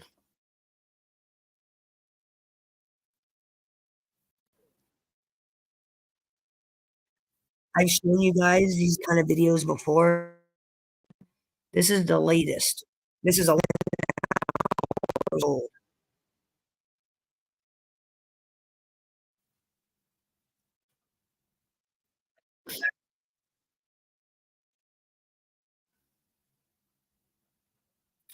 Do you want me to show you how our border was last in October? I've got live footage of immigrants, 30 of them crossing the El Paso River I am here to get the Eagle Pass. and it is quiet as a mouse out here. And it's interesting about the situation here. We're going to talk about this situation. What's the reception look like? The reception good? Reception good. Remember a couple days ago, all of the migrants that were filled out in this field here? Well, they're not there. They're not there. And it's very, very interesting because I was just speaking to people here at the scene, and they said it's possible that Mexico on that side is stopping them. There's a heavy police presence here. Good. There is Texas. Oh, there is some migrants crossing. See, what you don't understand is in October, a lot they're at the same place. Nobody was doing anything. So if Mexico is stopping them on their side, good. Good. Now look, there is. Yep, they are crossing right now. now. You can't go farther than the location right now, but look. There they are. Look at that. They're crossing in even on Christmas Eve. And they got a dog with them. A lot of bugs out here. Look at this. Oh, yeah. Still coming in on Christmas Eve. Thought it was quiet, but it's not. Come on in, everyone. Yeah, they do. Let's talk. Let's talk about the situation. When I say come on in, I'm talking about you guys. I'm not talking about the people we see in front of us. Look at that. Look at that shit, dude. Christmas Eve. Yeah, they're. And I hear a dog barking in the distance. But yeah, not as much as it has been the last couple of days. It's dramatically slowed down. And I'm told like Mexico's. This is 11 hours old. This is live. 11 hours old. Eagle Pass, Texas. The Mexico-American border. What you're watching right now is illegal immigrants coming into our country. You Americans coming into our country right now on Christmas Eve. Merry Christmas, everybody. Trying to do their part to stop this. There's a lot of pressure just for Christmas, just for around Christmas. And I'm told a couple days later it should be picking back up. Yeah. The two dumb illegals, migrants that are I'm watching if you wanted more info on this, this is JLR Investigates. He goes down to Eagle Pass, Texas, and records the immigrants illegally coming into our country. He records Border Patrol doing nothing. The state, the Texas doing nothing. Like, you watch it live. It's disturbing, to be honest with you. Disturbing. But I'm going to tell you something that I was told later on, offline. I don't know if it's 100% true.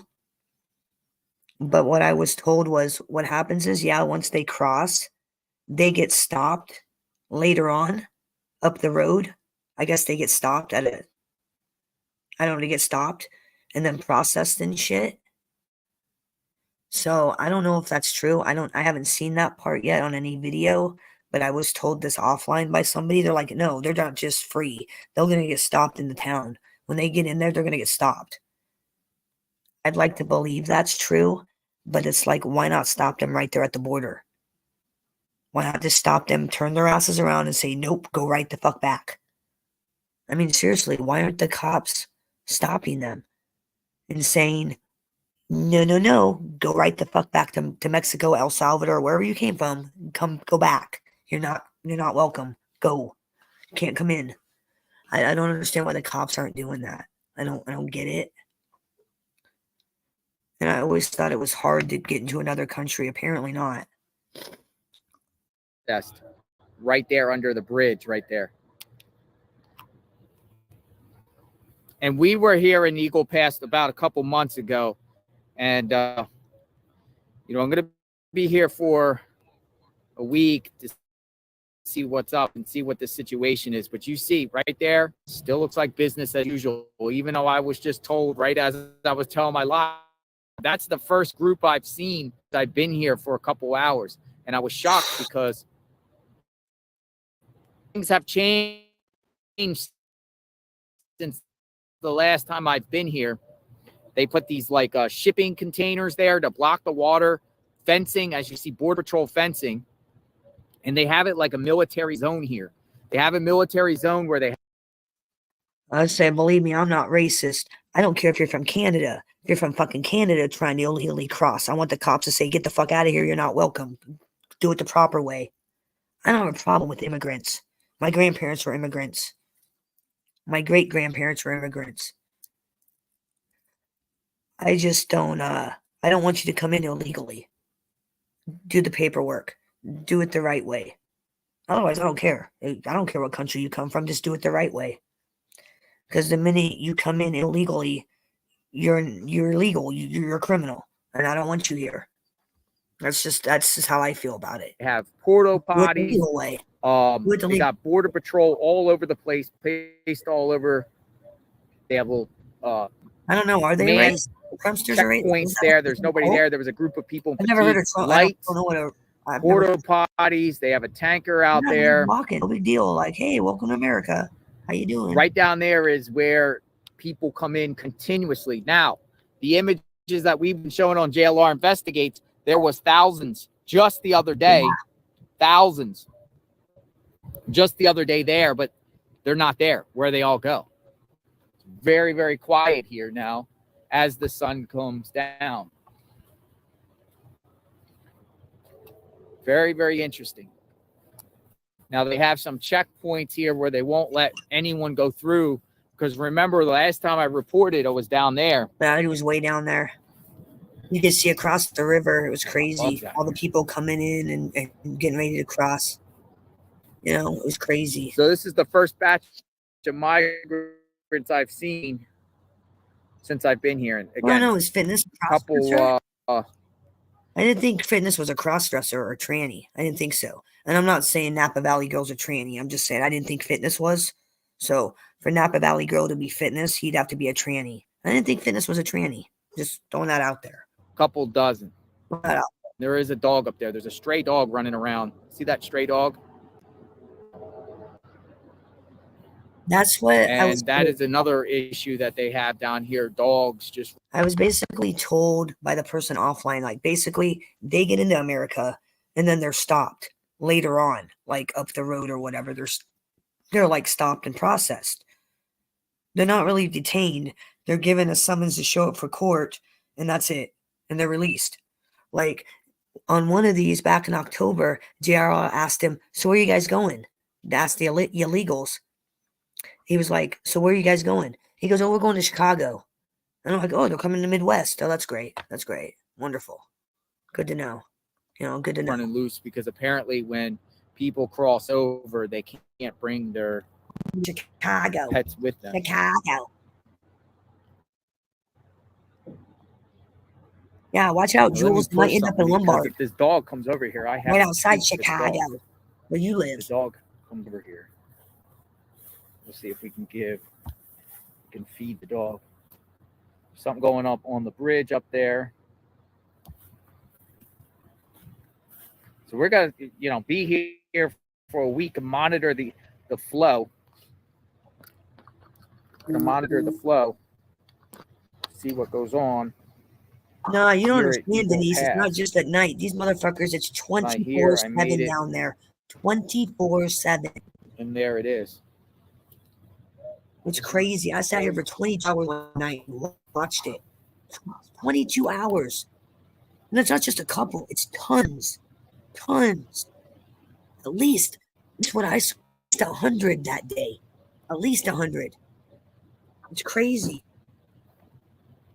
It's really insane to watch, actually. I'm going to hook the dogs up. I said to myself, when I come here, I got some food for the dogs. I was going to say, oh, good for you, Jay. I'll give some bones to the dogs that are now wild because their owners can't take them. That sucks. You know, what's going to happen to all these animals? They come with animals, and you see the animals running around, so the cops aren't rounding them up. What's going to happen to them? So not only are they bringing kids to be orphaned, but animals to be fucking left to, I don't know, die or survive for themselves. That's fucked up. It's fucked up. That is messed up. Oh, this is crazy. This shit at the border is crazy. But how can they all go to detention centers? We don't have enough detention centers. We don't have enough room. You don't understand. They're coming in the hundreds down here at Eagles Pass. And I'm only saying that because I've watched it live. It's crazy. So it's like, where are we going to house all of them? We don't have a detention center big enough. There's no way. So if I see any straight, the last time we were here, we saw lots of dogs, right? Oh, really? Lots of dogs running around. They look hungry. Why is that? It's a shame that the dogs get abandoned, so we'll feed the dogs over here. Why is that?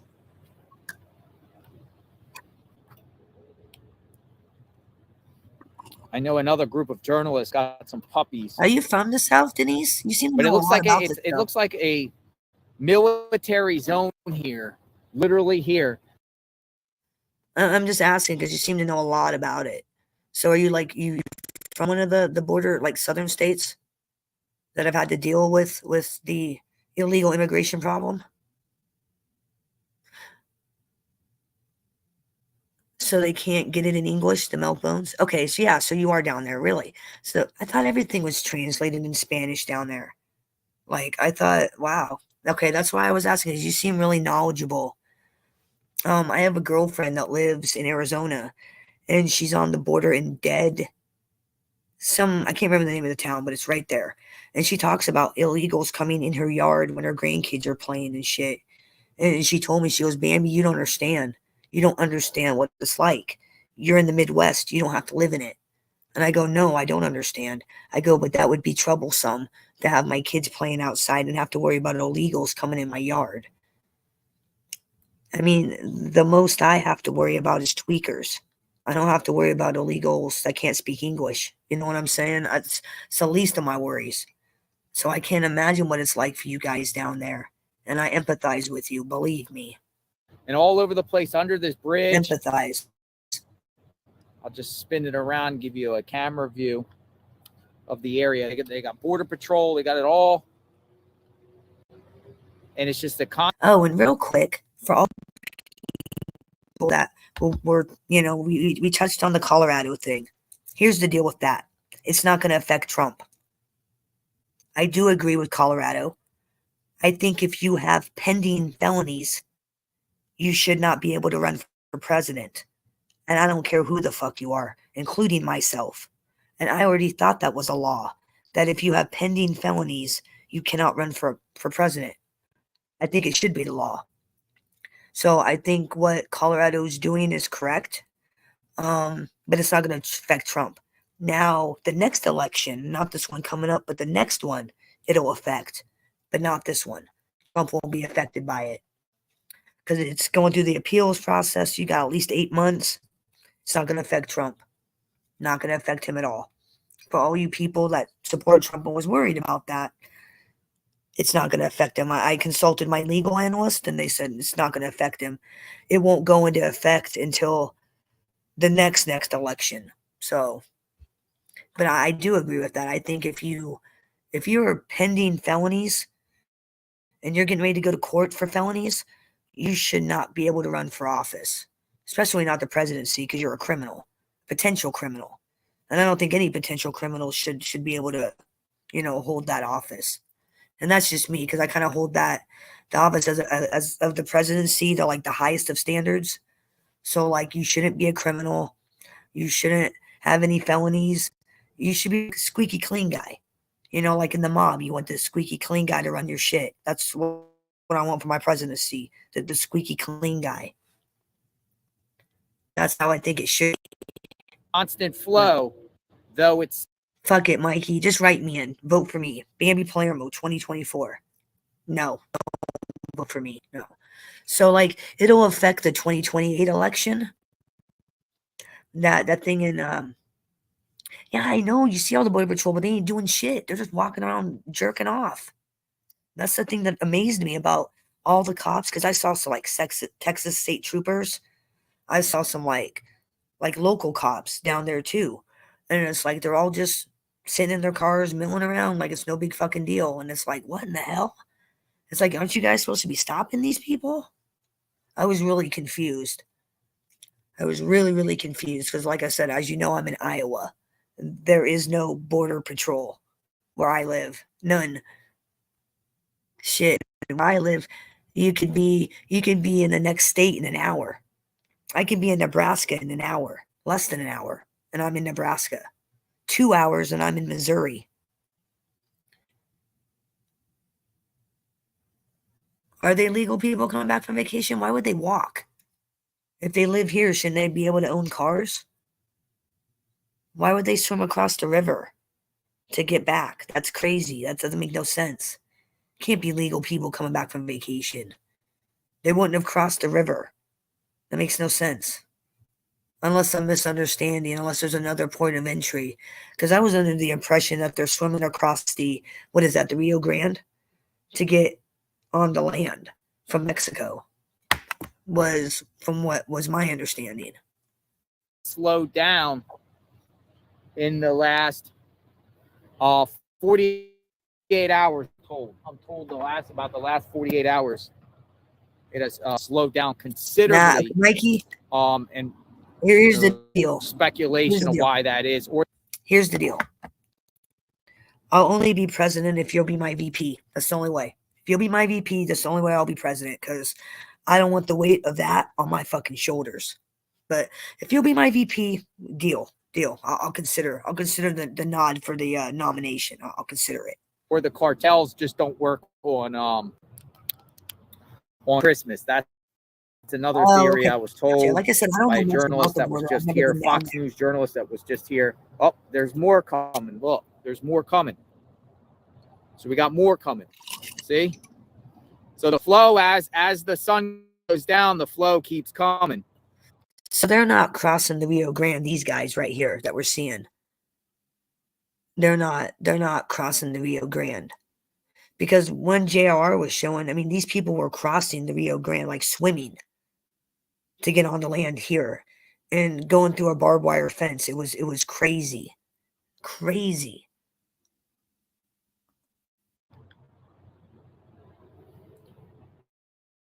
Share this video out.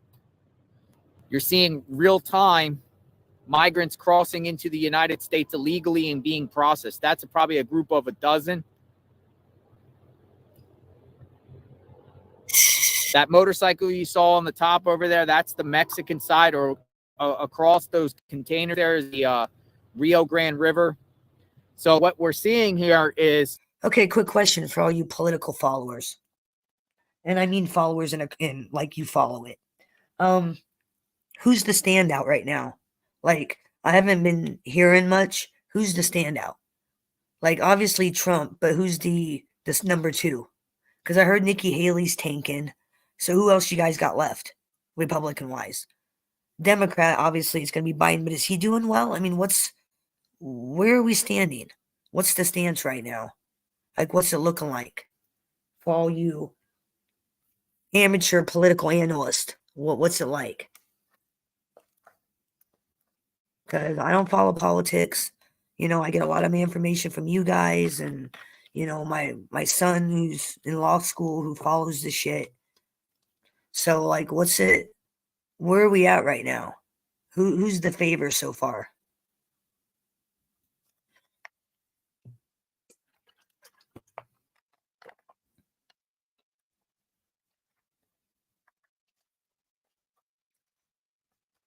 Come on, I'm trying to get you guys to, like, you know, talk, not fight.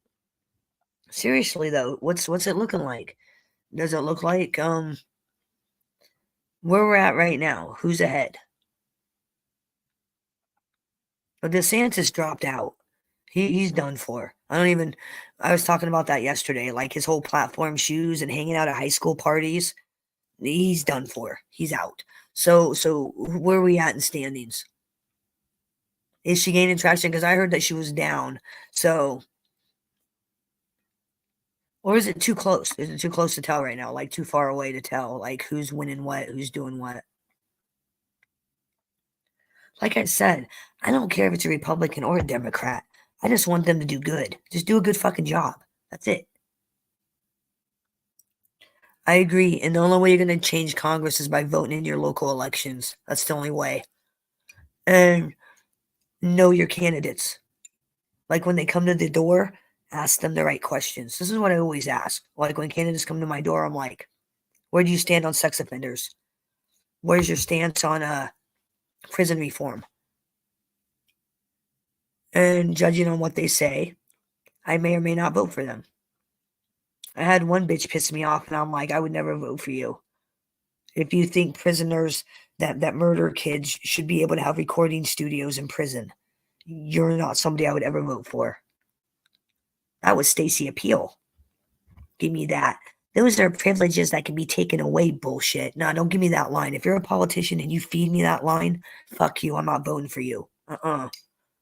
Because those are privileges they shouldn't have in the first place.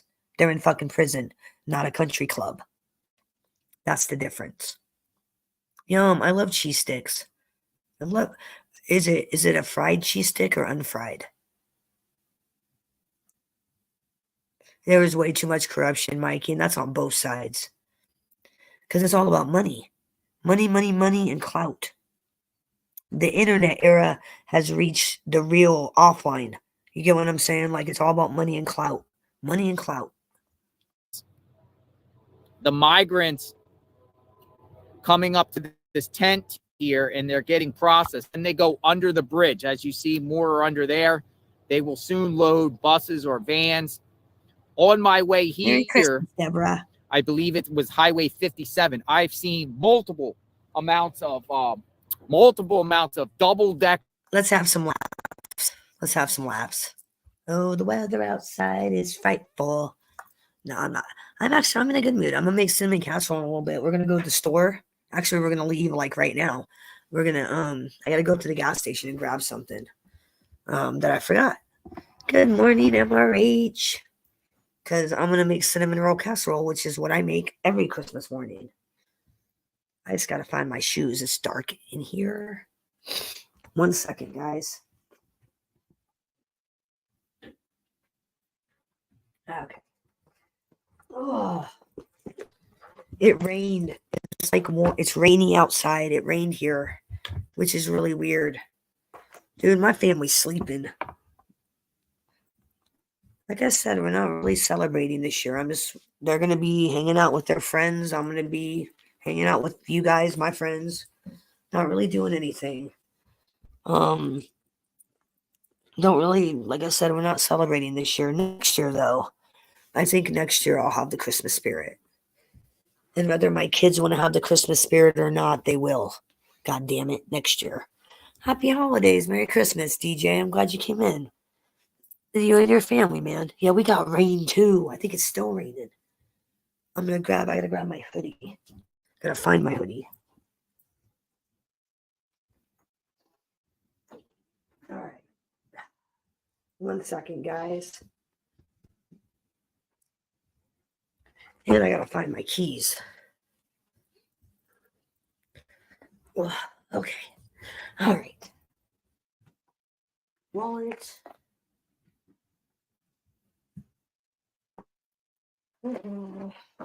Gotta find my keys. 1 second.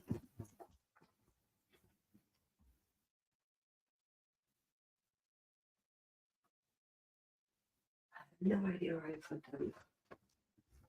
Really have no idea where I left my keys. No idea. Didn't think I was gonna be going out on Christmas Day, but it looks like I am. Keys. This is gonna drive me nuts because I cannot find my keys. That's taking a little bit.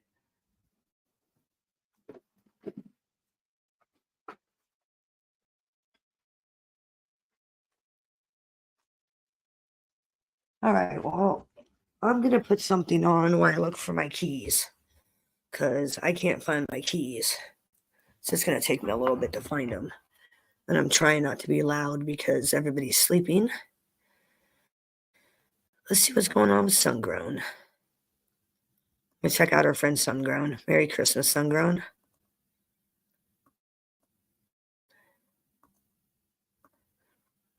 I'm guessing it's Tony time.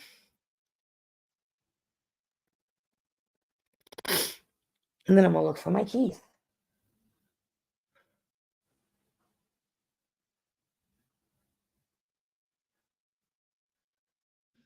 Blows guy some fucking cheesesteaks.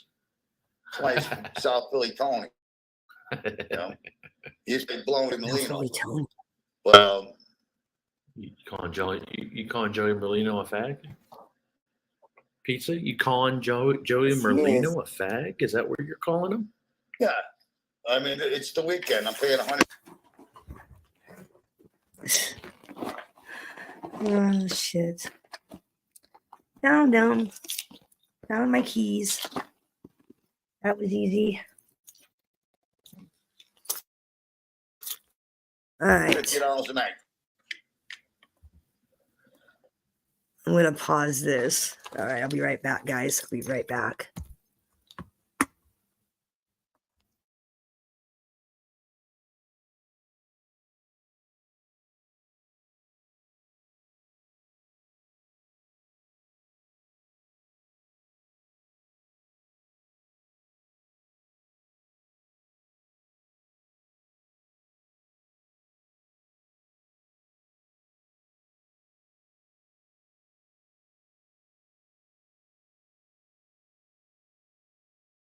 What up? What up? Oh man, it's raining so bad, guys. So sad. So bad. So bad. So bad. I'm gonna like fix my camera. I just gotta remember how to do it. Okay, I gotta figure it out. Gotta figure it out how to do that on my phone. I can't remember how to do it at the moment. It is raining so freaking bad. So bad. It's like pouring. Doesn't feel like Christmas, that's for sure. Usually there's snow on the ground. Usually. Okay. How do I get this fucking solo? I don't remember how to do the solo layout. Nope. Oh yeah, here we go. There we go. Now I remember how to do it. Yay. She can be taught. Okay, so. Man, it's fucking cold, guys. It's so cold. Man. It's cold. Holy Jesus. It's cold, cold, cold. Cold, cold, cold. Okay.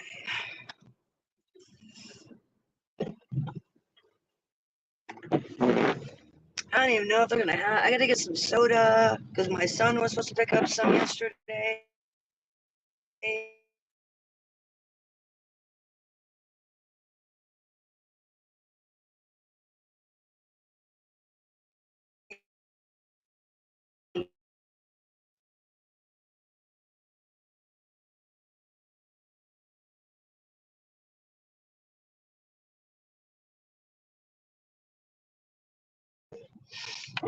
Kids are getting up to open presents.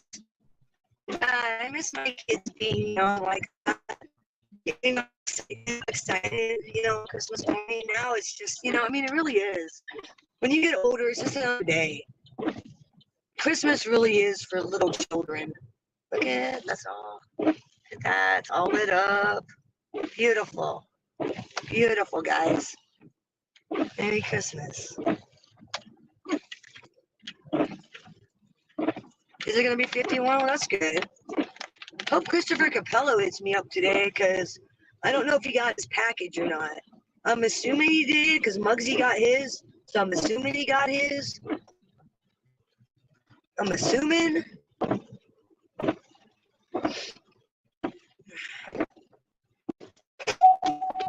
And Mikey, if you ever get Instagram or any kind of messenger off of YouTube, hit me up because I would love to send you some fudge next year. Because you actually are a friend. I actually do consider you a friend.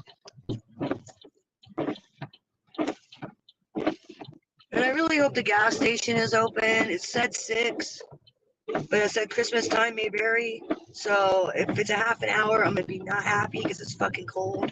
And I don't want to go back in just to go back out again. And I'm not going to sit out front for a half fucking hour. Go fuck yourself, Muggsy. Go hang out with AMZ. Go hang out with your girlfriend from Portland. And Brittany, because I know Brittany's up. She was up all fucking night. Motherfuckers. They're not open yet. Not open yet. You know what? We'll just go. We'll go to the next town. We'll see if the gas station at the next town is open.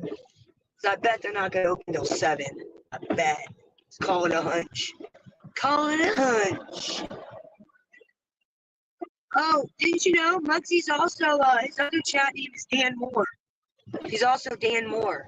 Did you guys know that? Yeah, he's also Dan Moore. Muggsy is. Yeah.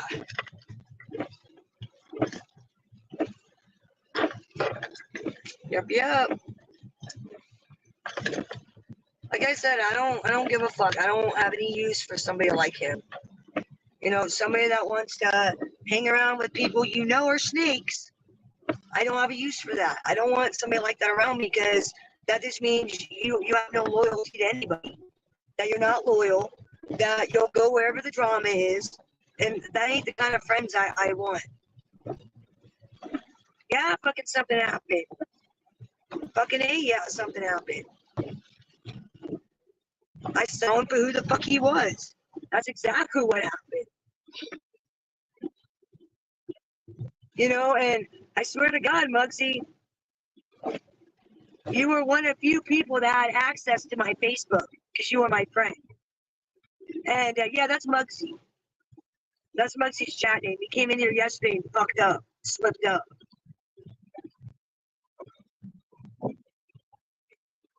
Yeah, he was one of few people that had access to my Facebook that could have got that picture of my son at 10 years old. That all those bitches were passing around in back chat, Discord, and shit. One of few people on my Facebook. So, you know, and now that he's dating that pig, that just almost guarantees he was in on it. In my mind, almost guarantees he was in on it. You know, not to mention all the other fucking chat logs I've seen where he's in scumbags chat room acting like they're friends. It's disgusting. I ain't got time for people like that. If you don't like somebody, you don't pretend to be their friend just to fuck with them. That's just stupid. That's stupid fucking bullshit. That's stupid. Yeah, he came in here yesterday and I fucking, yeah, came in here. Then he came in under Dan Moore saying some fuck shit and I fucking blocked him. I go, fuck off, Muggsy, go fuck yourself. Yeah. He's dating Amzy, by the way. For all of you that don't know, that shit is true. Amzy's his little online girlfriend.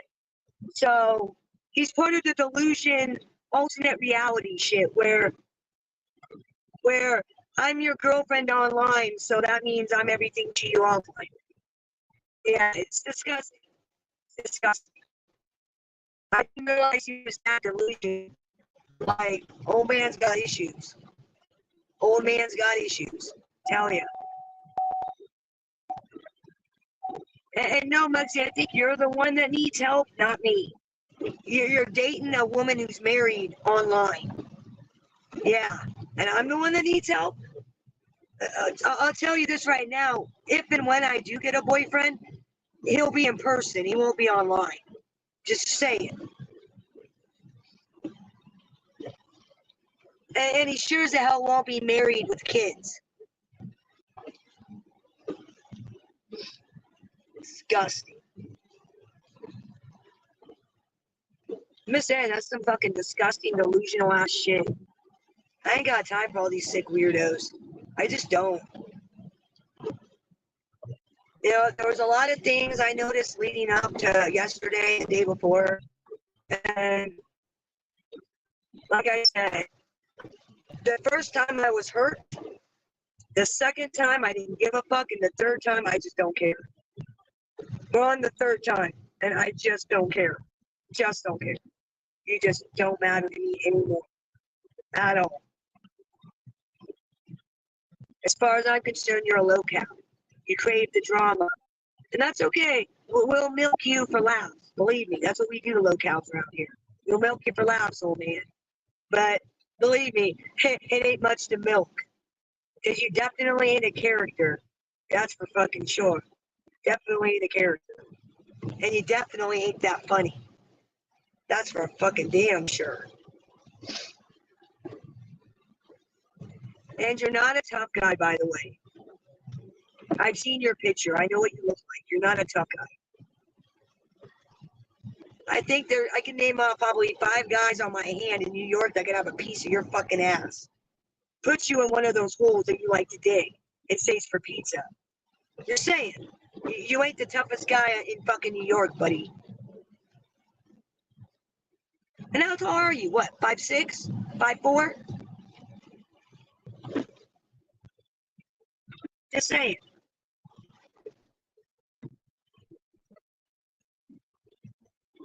Just not worth my time. Yeah, she's in Portland, Oregon, and she's married. She's married.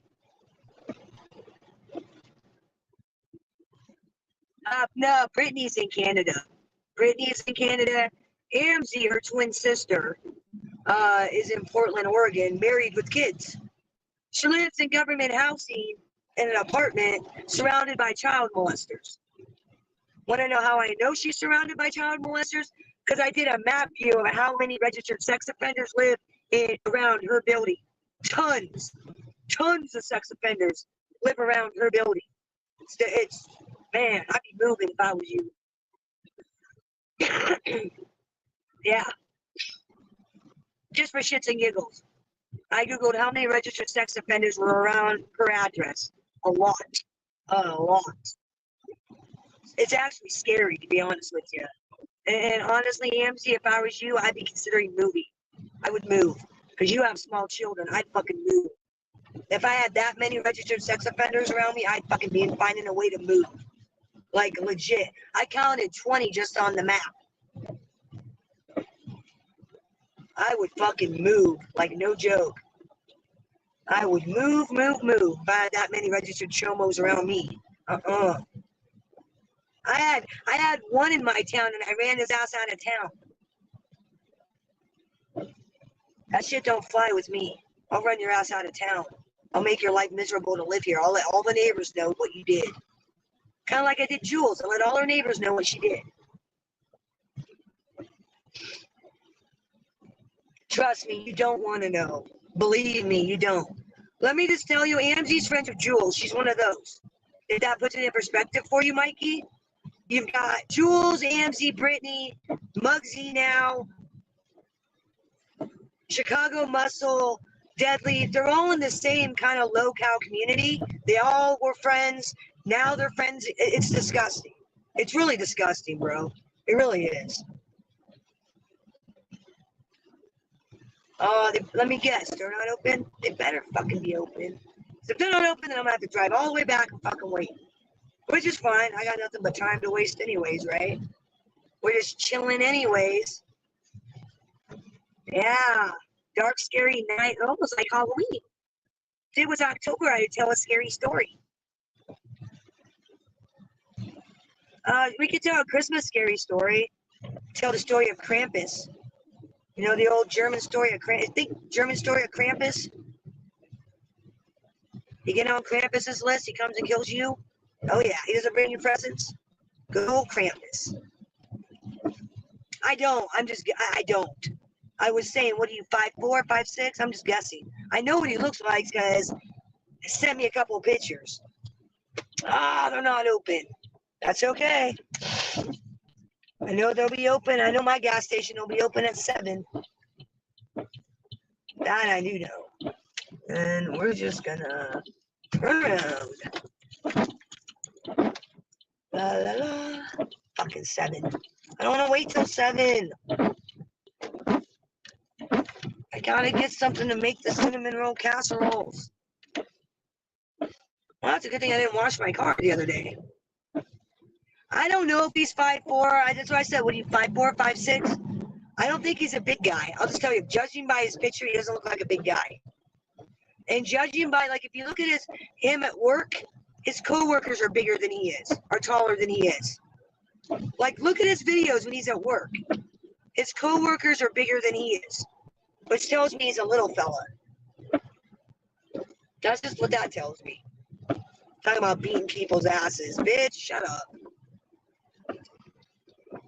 I'm pretty sure Chicago Muscle could beat you within an inch of your life. And I don't even like Chicago Muscle, just based on his size. The size of the man. Muggsy, he would probably bury you in one of those fucking holes. Just saying. I wouldn't go around making threats, old man. Because 1, you're old. 2, you're not that big. You're not physically that big. What up, Ford? And don't tell me I don't know what I'm talking about, because I do know what the fuck I'm talking about. Trust me, I know what the fuck I'm talking about. What's up, Mr. Evans? Merry Christmas. I gotta get stuff from the store, but the store don't open till 7, so now I gotta wait. It sucks. Because I'm gonna be making some cinnamon roll casserole this morning. Cinnamon roll casserole for breakfast, which is what I always make on Christmas morning. Yeah, Brittany, you were so worried about what I was doing with my family on Christmas. What was I doing online? It's like 6 in the morning. My kids they're not kids. They're fucking teenagers. They're not going to get up till noon. I'm going to make cinnamon roll casserole. It's going to sit until they get up and decide they want to eat. They opened their presents yesterday. And my kids have been getting presents from December 5th all the way till today. My kids have gotten their Christmas presents every single fucking day. You just don't even know how I celebrated this year. I spent at least $2,000 this year, easily. And every time their gifts came, I wrapped it and go, Merry Christmas, here you go. So yeah, Brittany, don't worry about what I'm doing for Christmas. I'm minding my own fucking business. That's what I'm doing. Minding my own motherfucking business. Something you should be doing.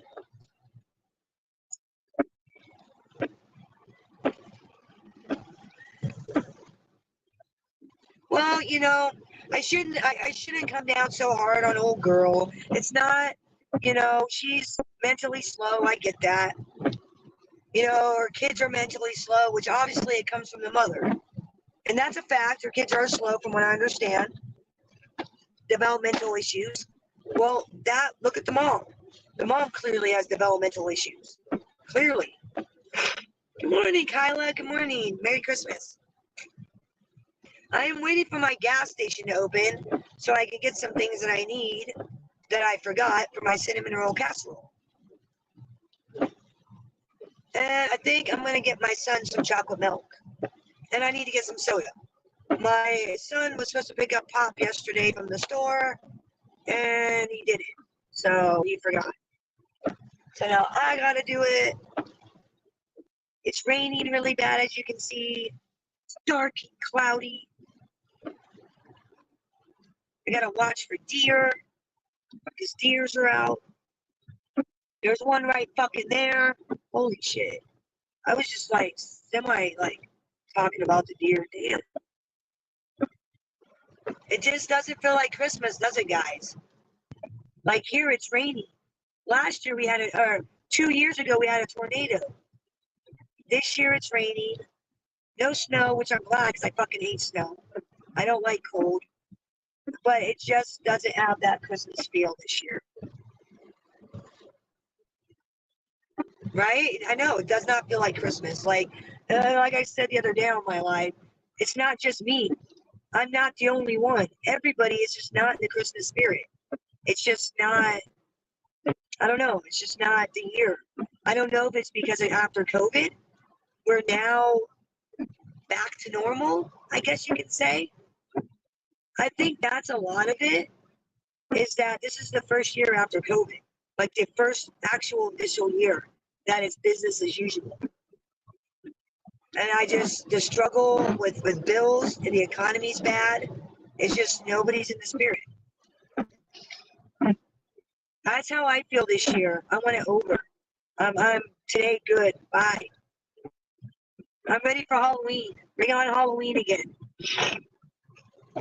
Oh, definitely. I saw one already.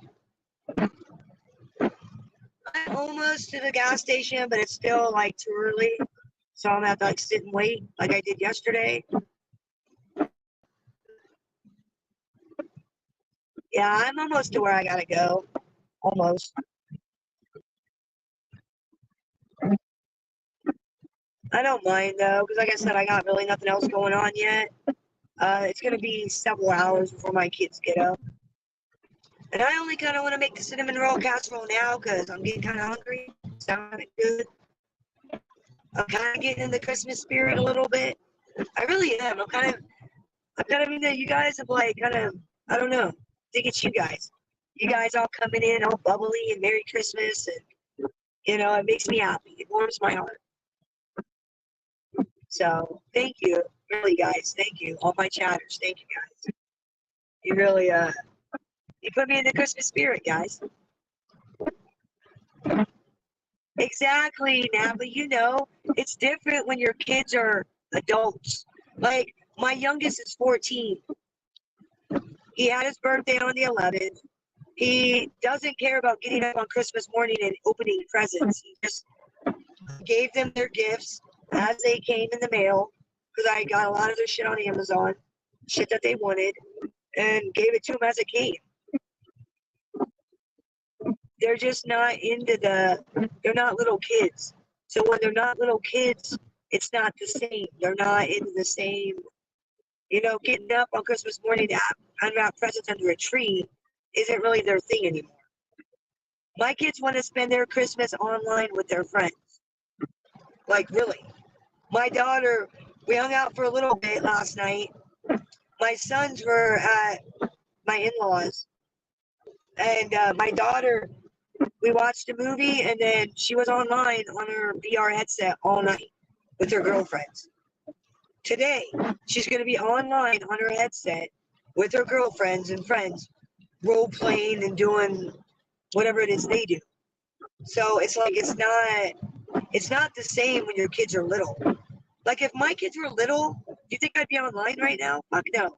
We'd be in front of the tree. They'd be unwrapping their presents. It'd be a totally different situation. It's just not. My kids are not little babies. They're grown. They don't care about roast beef and shit on Christmas anymore. And this is really, this is the second Christmas without their dad, but this is really the real, they've had a year of impact that his death has caused. They've had a year now to really take in his death. And they're just not in the spirit. And there's nothing I'm going to be able to do to change that. And hopefully next year I'm going to try to do better and get them into a spirit. But I don't know, man. It's just not the same anymore. When you've had like a immediate death like that, it's just not the same. No matter what you do, it's not the same. And you can't do anything to make it the same. Even if I replaced him, not that could happen, but even if I was to meet somebody to try to fill that void, it still isn't gonna be the same. You know what I'm saying? Yeah, he died August of 2021. So last year's Christmas was normal, but this year was totally, I saw the change. Totally different. They don't care about Thanksgiving. They just don't care. It's just not, they would rather spend their time with their friends, hanging out, which is fine. That's fine. I get that. Look what I'm doing. I'm going to go see if there's a sign. Because if they don't open till 8, I'm going back home.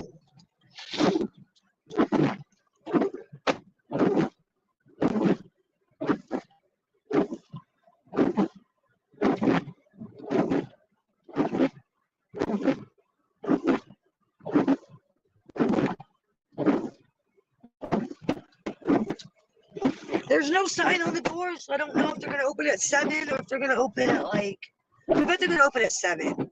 Because they usually open at 6, so I bet they're going to open an hour later just because it's Christmas. And I know they're open today because she told me they had to work today. No, I appreciate it, Mikey.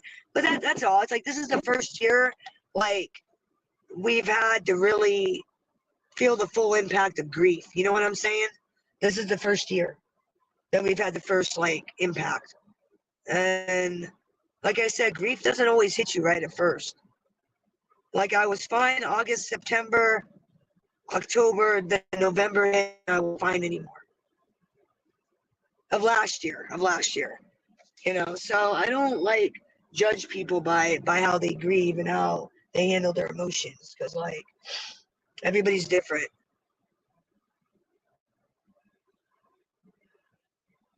Dude, I might go back.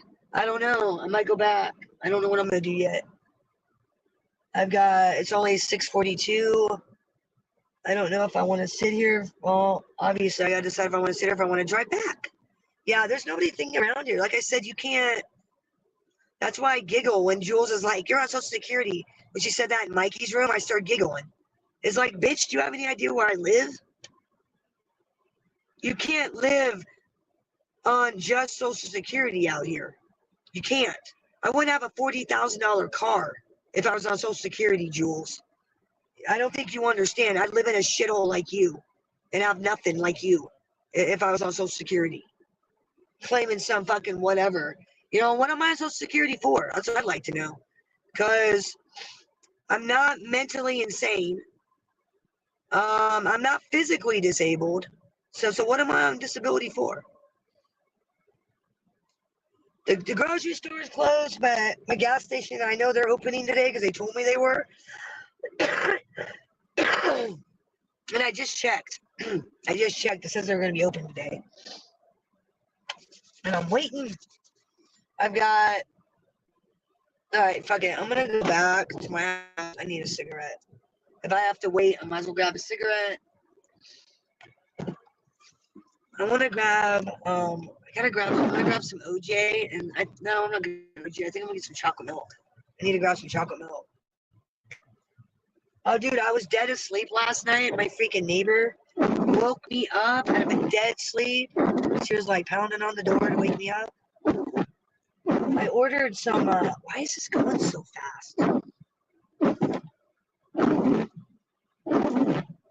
I'm trying to get it to like, there we go. Okay. I bought some incense off her and I forgot all about it. She brought it over in the rain last night. And I was like, aw. It's like, you shouldn't have. You shouldn't have. Like, you shouldn't have. Man, it is so dark out here, guys. Look at this shit. Sorry about the wipers. Sorry about the noise. I like hearing it.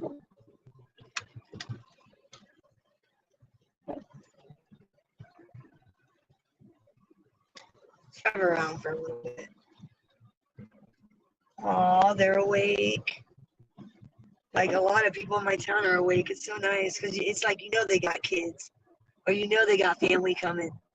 They got to get up and get the ham in the oven, get everything roasting and prepped for Christmas dinner. What a nice time of year. You know? Everybody's waking up. Oh, the mayor's not awake yet, Mikey. The mayor's not awake. I got it. I got it. I figured it out.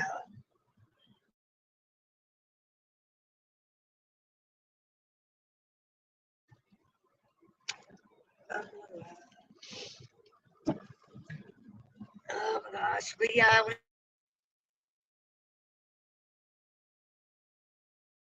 probably a few other things.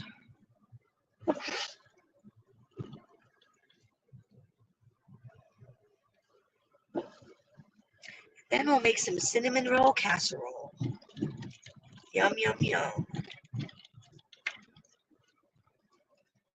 You know, if I wanted to get real fancy, I could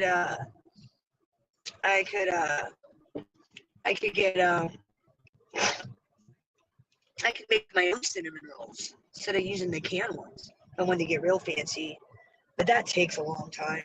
We're talking hours. Not that I don't have the hours to waste, but like hours of like time. Like their house is all done up. They got like little projectors right there on the corner. Look at that. They got projectors and everything. So nice. So nice. Yeah. I don't. It's nice that they did that, but those poor bastards are gonna have to take all of it back down. They're gonna have to take it all down. I used to decorate at my old house. I had like some blow up like figure thingies. Not since we moved out here. It's just not the same place. This isn't my home.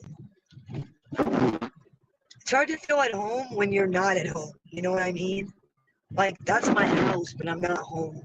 This just isn't my home. And I don't know if it ever will be. I mean, I lived here a while, but, like, it's just not home. It's not where I grew up. It's just not where I grew up. You know, but I guess that's okay, right? I mean, I've met some nice people here. Yeah, making cinnamon roll casserole. Make that every Christmas. Cinnamon roll casserole. Yum, yum, yum. That's what we're going to have. Yes, sir. Yeah. Well, they're all curious. They're like, what's Crazy Bambi doing? Crazy Bambi's going to the grocery gas station. She's actually just driving around until the gas station opens. They're not open at 7. I'm going to drive back to Tune and see if that gas station's open. Because it says it's going to be open today, but it may not be till 8 o'clock. And that'll really annoy me. Because I don't want to wait till 8 o'clock. I want to like now. I want to make my shit now. Read now.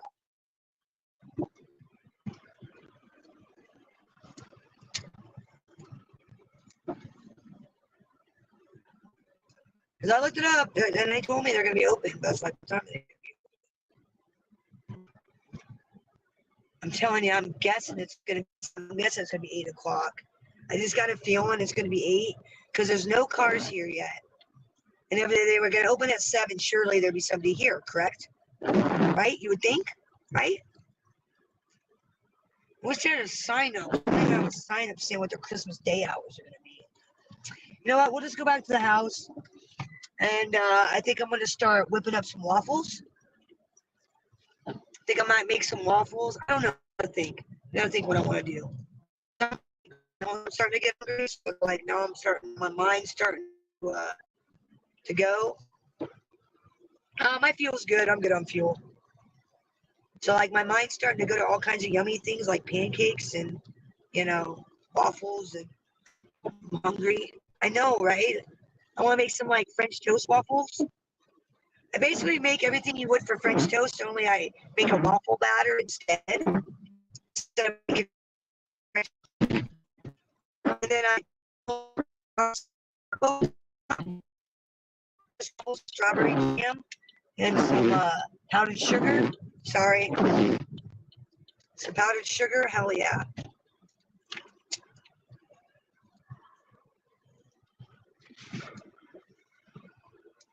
I think I'm going to go home and start going through recipes, figure out what I want to make.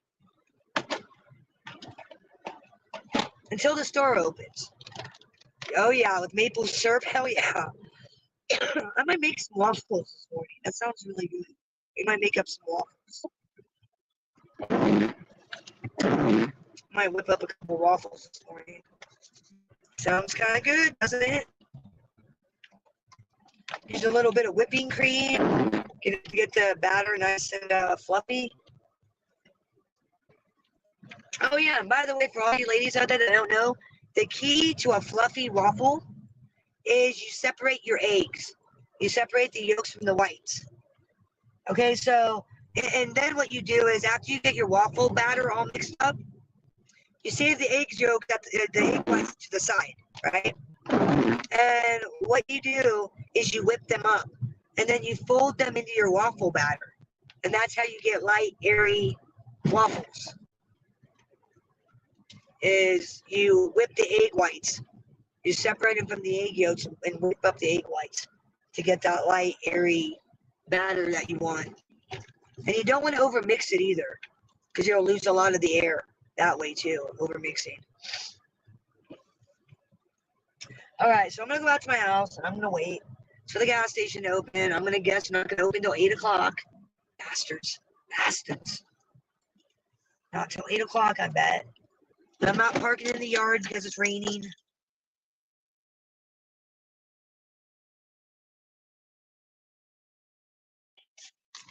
So, but I got to go get some soda for sure. I definitely got to get some pop.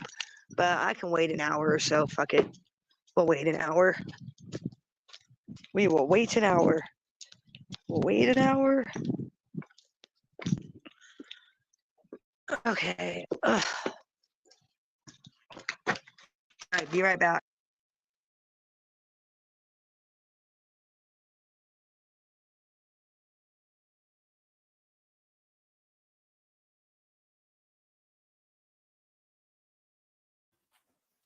Okay, so yeah, I think we're gonna have some. I think we're gonna make up some waffles real quick.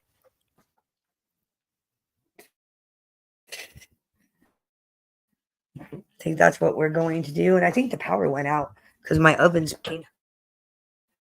So that tells me that that's what's going on there. Let's make some waffles, ladies and gentlemen. Oh, wait a second. What does this say?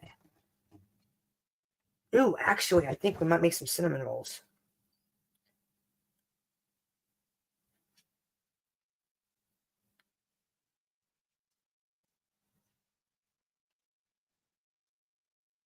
Okay. Actually, I'm gonna make some cinnamon rolls. So I am gonna make the cinnamon roll casserole right now because I originally wasn't needed to go get some more cinnamon rolls, but I found a really quick recipe, so I don't need to do that now. Now we're gonna make cinnamon roll casserole, ladies and gentlemen.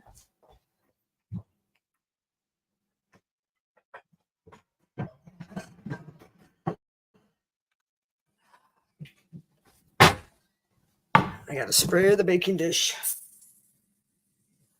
All right, so it's a lot of work. All right, I'm gonna put on pizza so you're not staring at me the whole time. I always feel weird when I'm working and trying to talk, and yeah, it's multitasking, right? At its finest. So let me bring you the pizza man. Happy Merry Pizzaverse Christmas. Come on, why is this? There we go. Well, Gonna play? $62 a night. There we go. They advertise $50 just to get you to click on it, and then you're going through another another organization for $50. By the time they're done with you, it's $150. Yeah, but you get the dollars back, pizza. Yeah, that's what I want to know. There wouldn't be any homeless people if there was $50 rooms everywhere. So, Everybody so would have Pizza's homes. not holding on to his security deposit. He keeps It's spending the to get into security these deposit. hotels with an $100 deposit on top of your rent. There ain't no way. Okay. There's no way. So, let's go. Security deposit.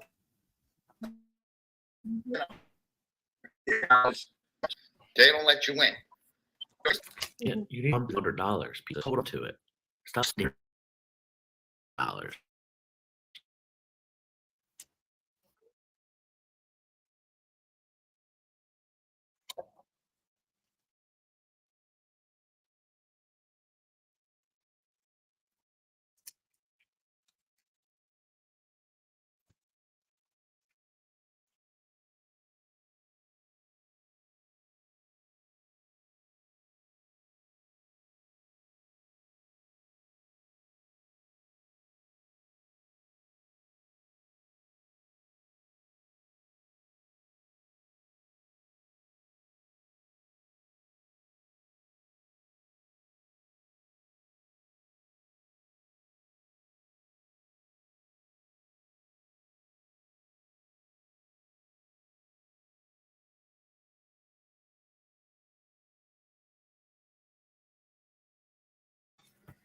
My StreamYard is acting up.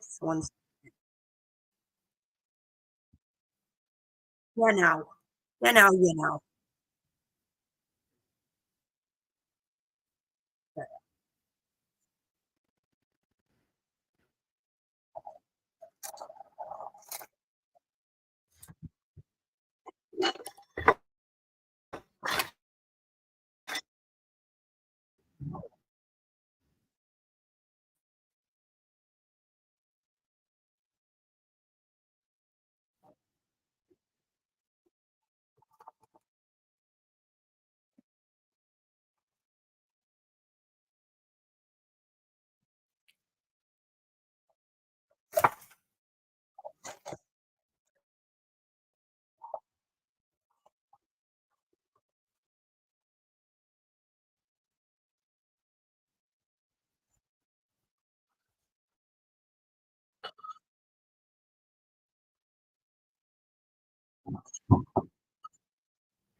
Do you have our phones? Do we have our phones muted? Pizza, right? I Yeah. have to let everybody hear every time. Pizza. Dimes is live in AC, but junkies like him. Junkies. Okay? And people get murdered in those hotels for $50. They get murdered. Robbed like that.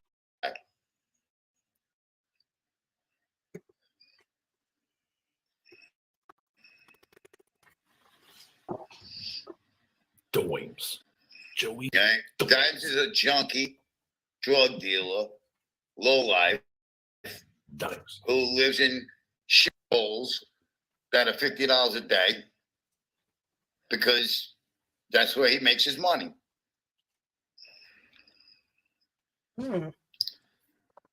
That's where he won. He'll never go live inside a nice room. You know, these guys are calling my room. Hold on. They make fun of me, but hold on a second.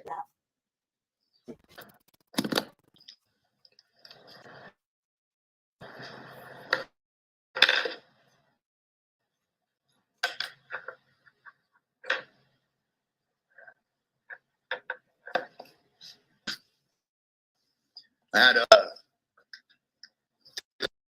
my coffee. My coffee fucks my glue up. Yeah, So we know. you know, We know. I'm not in Atlantic City where nobody wants to go, where there's a ton of hotels and they're all empty. Right? I can go to Ocean City, Maryland right now and get rooms Hey, for Vella, $35 staying pizza intensive. 35 on the water. $35, $25 right now in Ocean City, Maryland. They're sucking dick over there to get back. That's how Johnny Mac was able to go visit with Sessa, because the rooms are only $25 a night.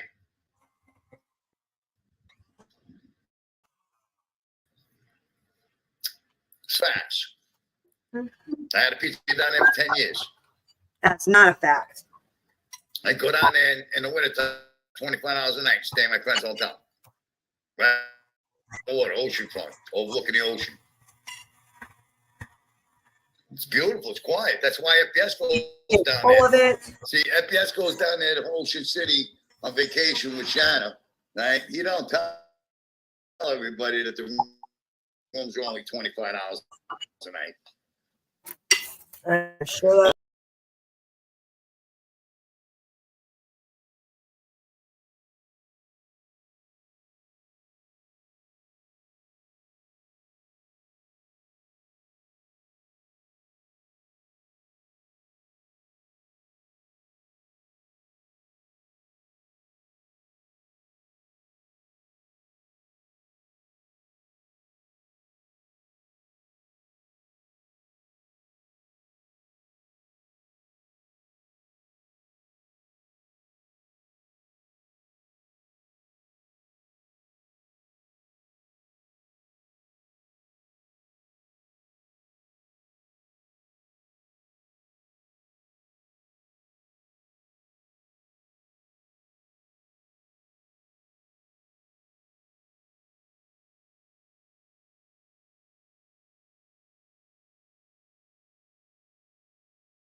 crystal meth, and Bambi's gonna drive it out to me.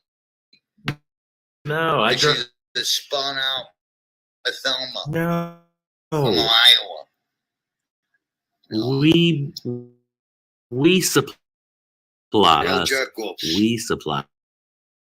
Real jerk-offs today, which is beautiful. Well, at least you got one. Which helps me. Helps me a lot. Helps me a lot. And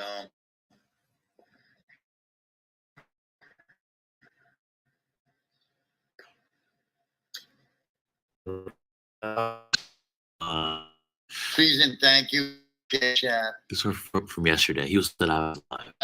Kidding. From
Having StreamYard issues.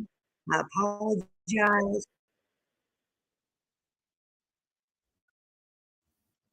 I apologize. Having StreamYard issues. I'm trying, man. I'm trying. there goes the cash app again. Yes.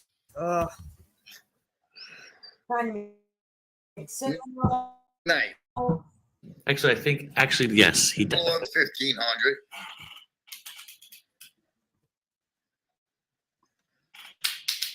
Of course, you can't start out a day without threatening someone's life. Yeah, Sharon and Terry. We got Amy, Sharon, Terry, and Deepak in. Got all the women. Four beautiful ladies. Got all the ladies. Four beautiful ladies, good people. Good people. Good people.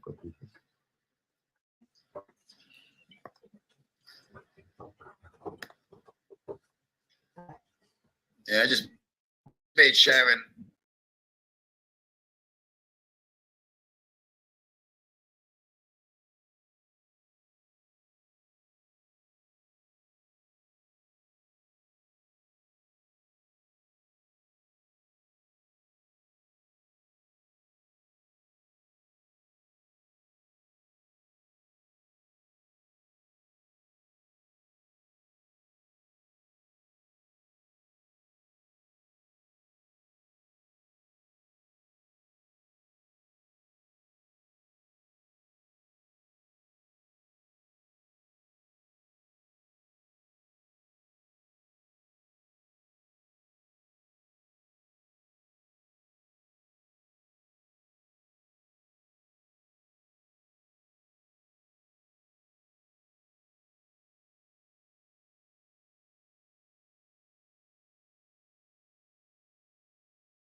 I swear I'm gonna kill StreamYard. So I'm going to put it on my phone. I'll be right back.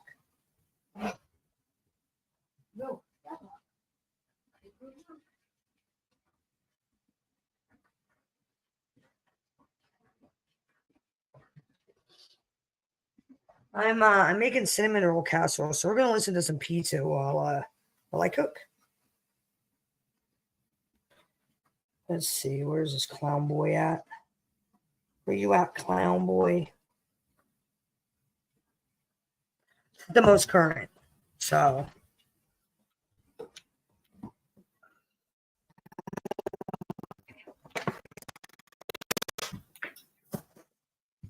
a lot of work. It's a lot of work. A lot of work.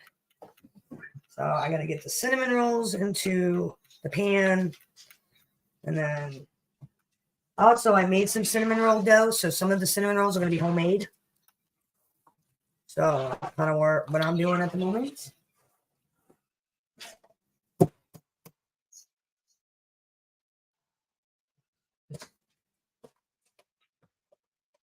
So I'm just gonna get that started. And actually, I gotta look up that recipe. Should probably get my oven preheated too, right? It's probably like I should probably do.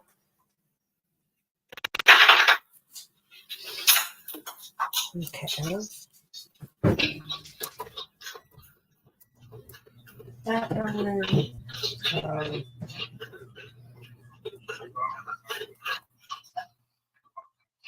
And What's up? Merry Christmas, brother. Mr. Bat. I'm just putting Cold cinnamon walk rolls today. and Looks like we might get in there. We might. the We need unhomemade a few more ones. teams to lose. We need a few more teams to lose, I think, and then we'll be back in the game for the playoffs. We got to win the next two games, and that's fingers crossed. Fingers crossed.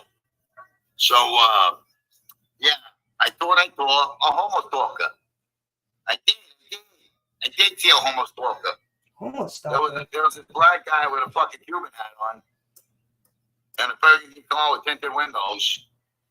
A black guy with a what's a Cuban hat? Towards it. It's a Cuban hat. And took off in the direction of Miami.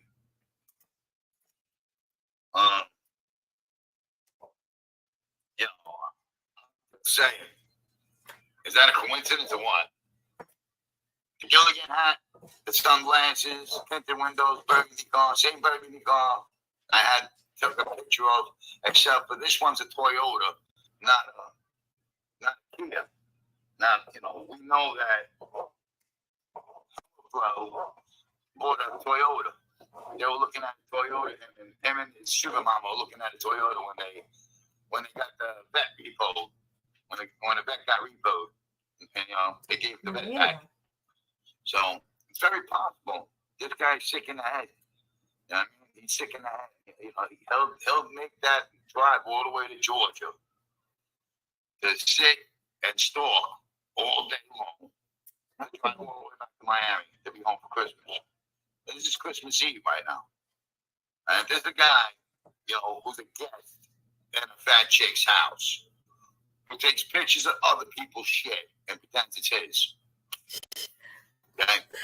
The Christmas tree, all the presents. He wants people to believe that he paid for it. He wants people to think that that's his house, his tree. All those presents came out of his pocket. Right?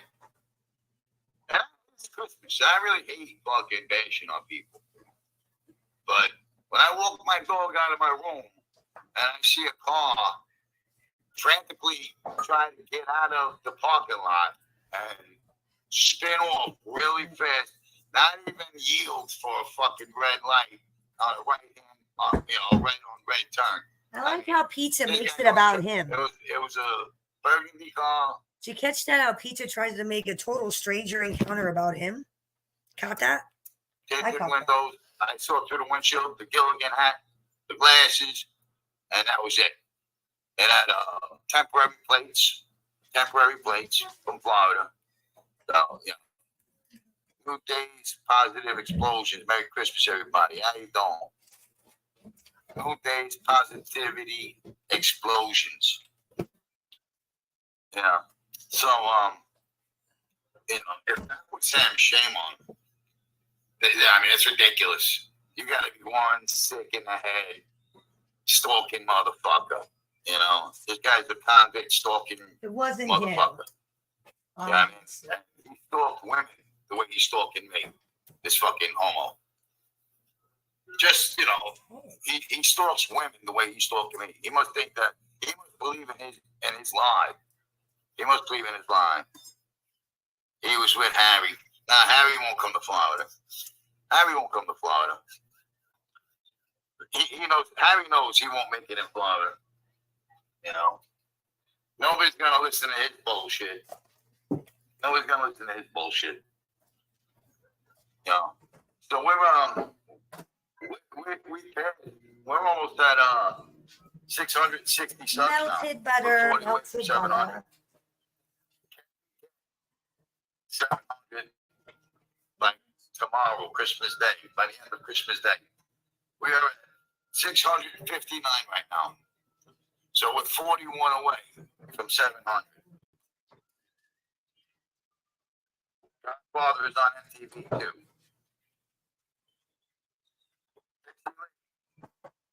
Merry Christmas to you. I got a message from Dixie. Welcome back, Dixie. Come on in. Come on in, Dixie. Come on, OC, Tommy Lucchese. Come on in. That's a real Tommy Lucchese right there.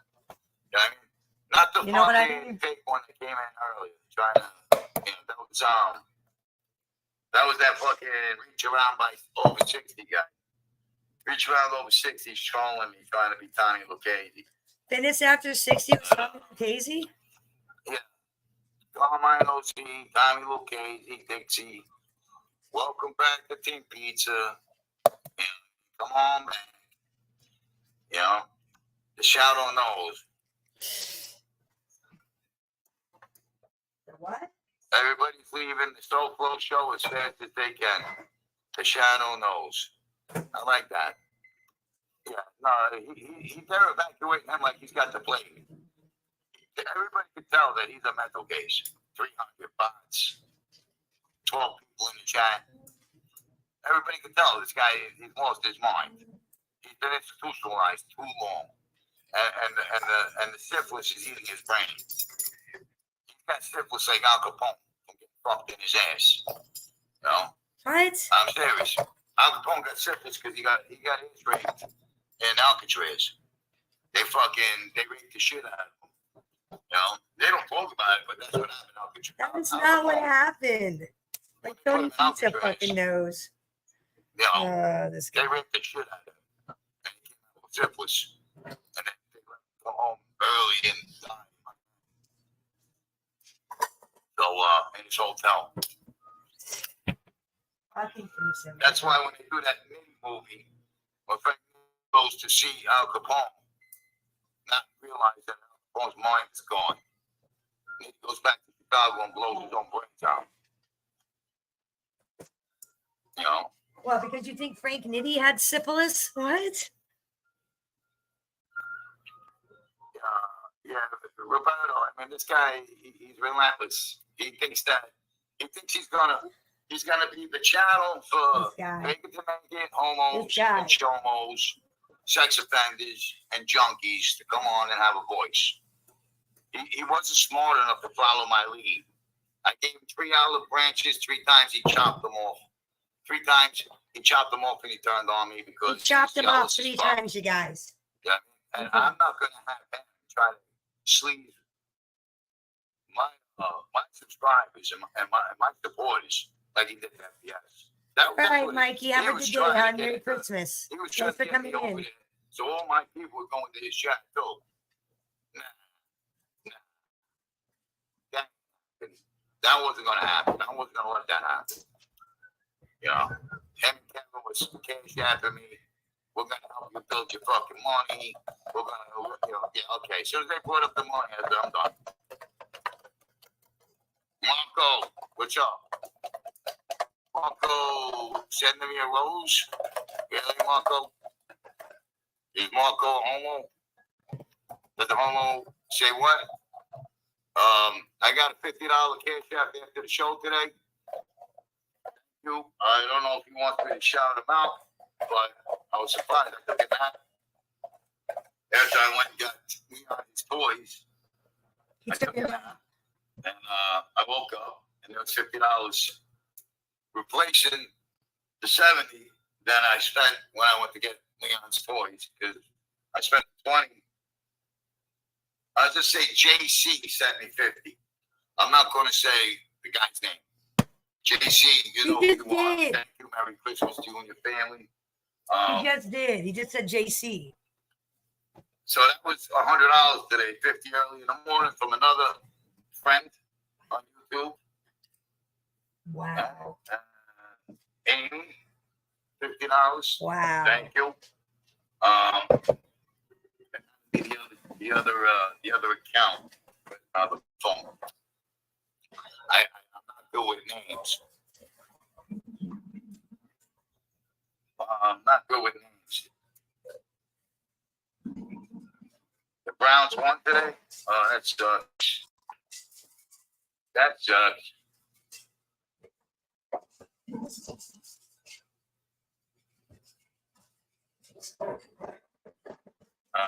Hold on.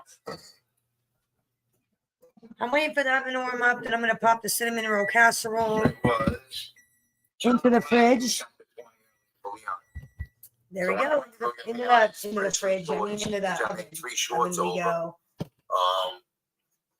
I ended up dropping another. Now we're going to bake it. Yeah. On food. Yeah, we're eating machines, the two of us. Oops, I forgot a step. He has recall on his menu. The first idiot to interview him. What goes around comes around. Well, you know what? He needs anybody's name he can put on his menu to get clicks and views. Nobody's going to pay attention to what he's got to say. Everybody in Lee's chat was telling him, get out of here, you suck. You're a ripper. You know, he was losing his mind looking at Lee's chat. Losing his mind. He's like the one in his head. No, he's not liked. No, he is not.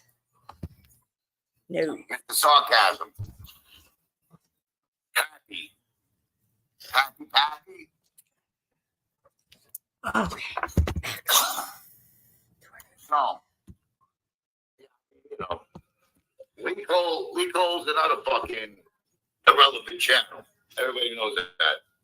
He's another fucking, clicks and view guy. Clicks and views. He'll put anybody's name on his channel and get views. Like, Angel Gotti's not, working out too good for him. He thought he was going to blow up with Angel Gotti, but that didn't work out too good. She's not that popular. She's only popular to idiots. You know what I mean? Exactly. I got 81,000 views in 3 weeks. That's how I feel about duels. Only popular to idiots. 3 weeks. That's enough people to fucking fill a football field. Carmine Minio messaged me and said, yo, you got 81,000 fucking views in 3 weeks. In 28 days. Right? Oh, but I thought they hate each other. Gold. That's enough people to fill a football field. That's a Trump fucking rally right there. 81,000 in 3 weeks. Wow. Good night, everyone. We're with the family tonight. Okay, brother. Good night. Enjoy your family. God bless you, Mr. Battis. Thank you. Nicky Caboose, Roberto. Yeah, I mean, that's enough people to fill a fucking football stadium. 81,000 views. Come on, Biggie. That's good.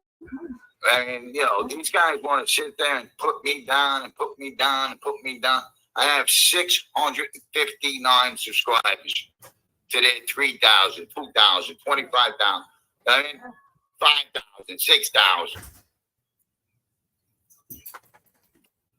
All the guys that left me, what's up, clown puppy? they hate themselves right now. Mark Schumacher, Carmine, all of them guys, they're all hating themselves right now. They go into these irrelevant channels at the dead chat, and they got to listen to that crap. That crap about people that we don't even know. People we have nothing to do with. Irrelevant fucking broads with problems. Irrelevant. I went Hey, on Chris. Terry Time show to say hello. She's All right. still going on. I hope you're not mad at me. Yeah, let me know if you got your package. You should have. Everybody else got theirs. You should have got it. Hit me up when you get it so I can tell you what fudge is what, so you know. Oh, and it does have peanut butter in it, so peanut allergies, watch out. Merry Christmas, by the way. We're just listening to some pizza. I'm making some cinnamon roll casserole. I'm waiting for the gas station to open because I want to go buy some soda. And we're just going to listen to pizza. You know, that right there tells you that all these content creators on MobTube talk to each other. They say they eat pizza, but they're actually messaging them and talking to them and shit and sending them money. It's all a con. All a con. Big, fat fucking con. You're welcome, man. Just tell me how you like it. I told her 3 times. I'm not mad at you. I'm disappointed. Merry Christmas. I'm disappointed in you and your choices. You give Merry Christmas to a real friend. Merry Christmas. Carlos a wrench. You give Joey Dimes a wrench. You give everybody a wrench but me. But I'm a real content creator here. No, you're not. Who the fuck are they? They don't even have channels. So as long as they're in Joey Dimes, he's not but a fucking exactly. Who are they? pissed off fucking bum that I smacked on. Racy, I tried to put you out. You wouldn't go. Boardwalk one day. Why are you yelling at me? That's all he is. He's a fucking Why are you scout talking to me that like I that? fucking smacked around on. I just on the tried to put boardwalk you out, and you told me to piss years off. ago, and he What? remembers me. That's why he's got on. Oh.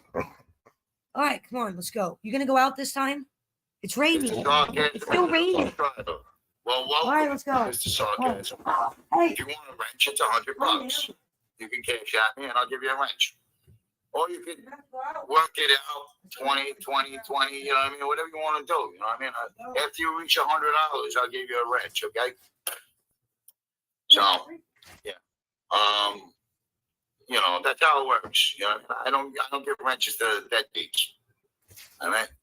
So, you know, that happens in the other channels. All the morons get wrenches. Guys that don't give, they just want to be heard. They want to be heard. And they want to finish Tony Pizza. People with Tony Pizza syndrome. You'll appreciate this, Chris. Check this out. I'm smoking out of my Daily High Club Christmas bong that I got like, what was it, 2 weeks ago, guys? It's got the little gingerbread man, I'm smoking out of that today. In the Christmas spirit. I'm going to go back out in the rain in like maybe an hour or two. I got to go to two other things. Yeah, well, yeah, Joey Dimes. Tell me when he ever told the truth. Tell me when he ever told the truth. Who made him the fucking, the guy that's credible? Who made him the credible guy? Joey Dimes. Fucking Skell. Everything he says is fucking just a contradiction to what I say because he's a fucking instigating, Telling you, man, Daily High Club. crackhead. I'll send you the link. Dealer, I'll send you the link. Trust me, it's worth it. It's way worth it. He's a moron. He watches other people gamble. He stands around in the casino hoping that somebody leaves their wallet next to a machine. That's what he does. Thank you for the $20. Merry Christmas. Thank you for the Cash App. Yeah, I saw that. And thank you. That's so sweet. Merry Christmas. Yeah, I'm gonna send you the link to the where I go, and it's only $30, and you get a bong, a pipe, the smoking accessories. It's worth it. I've been a member for like over a year. I've got so many freaking bongs. It's unreal. Absolutely unreal. I'll send you the link. You want to get the El Primo box. El Primo. He's one of those people that go around the casino waiting for you to put all your money into a slot machine and help and put his last 50 cents in and try to hit. You know, that's his shtick. You know, he don't got no fucking job. He's a fucking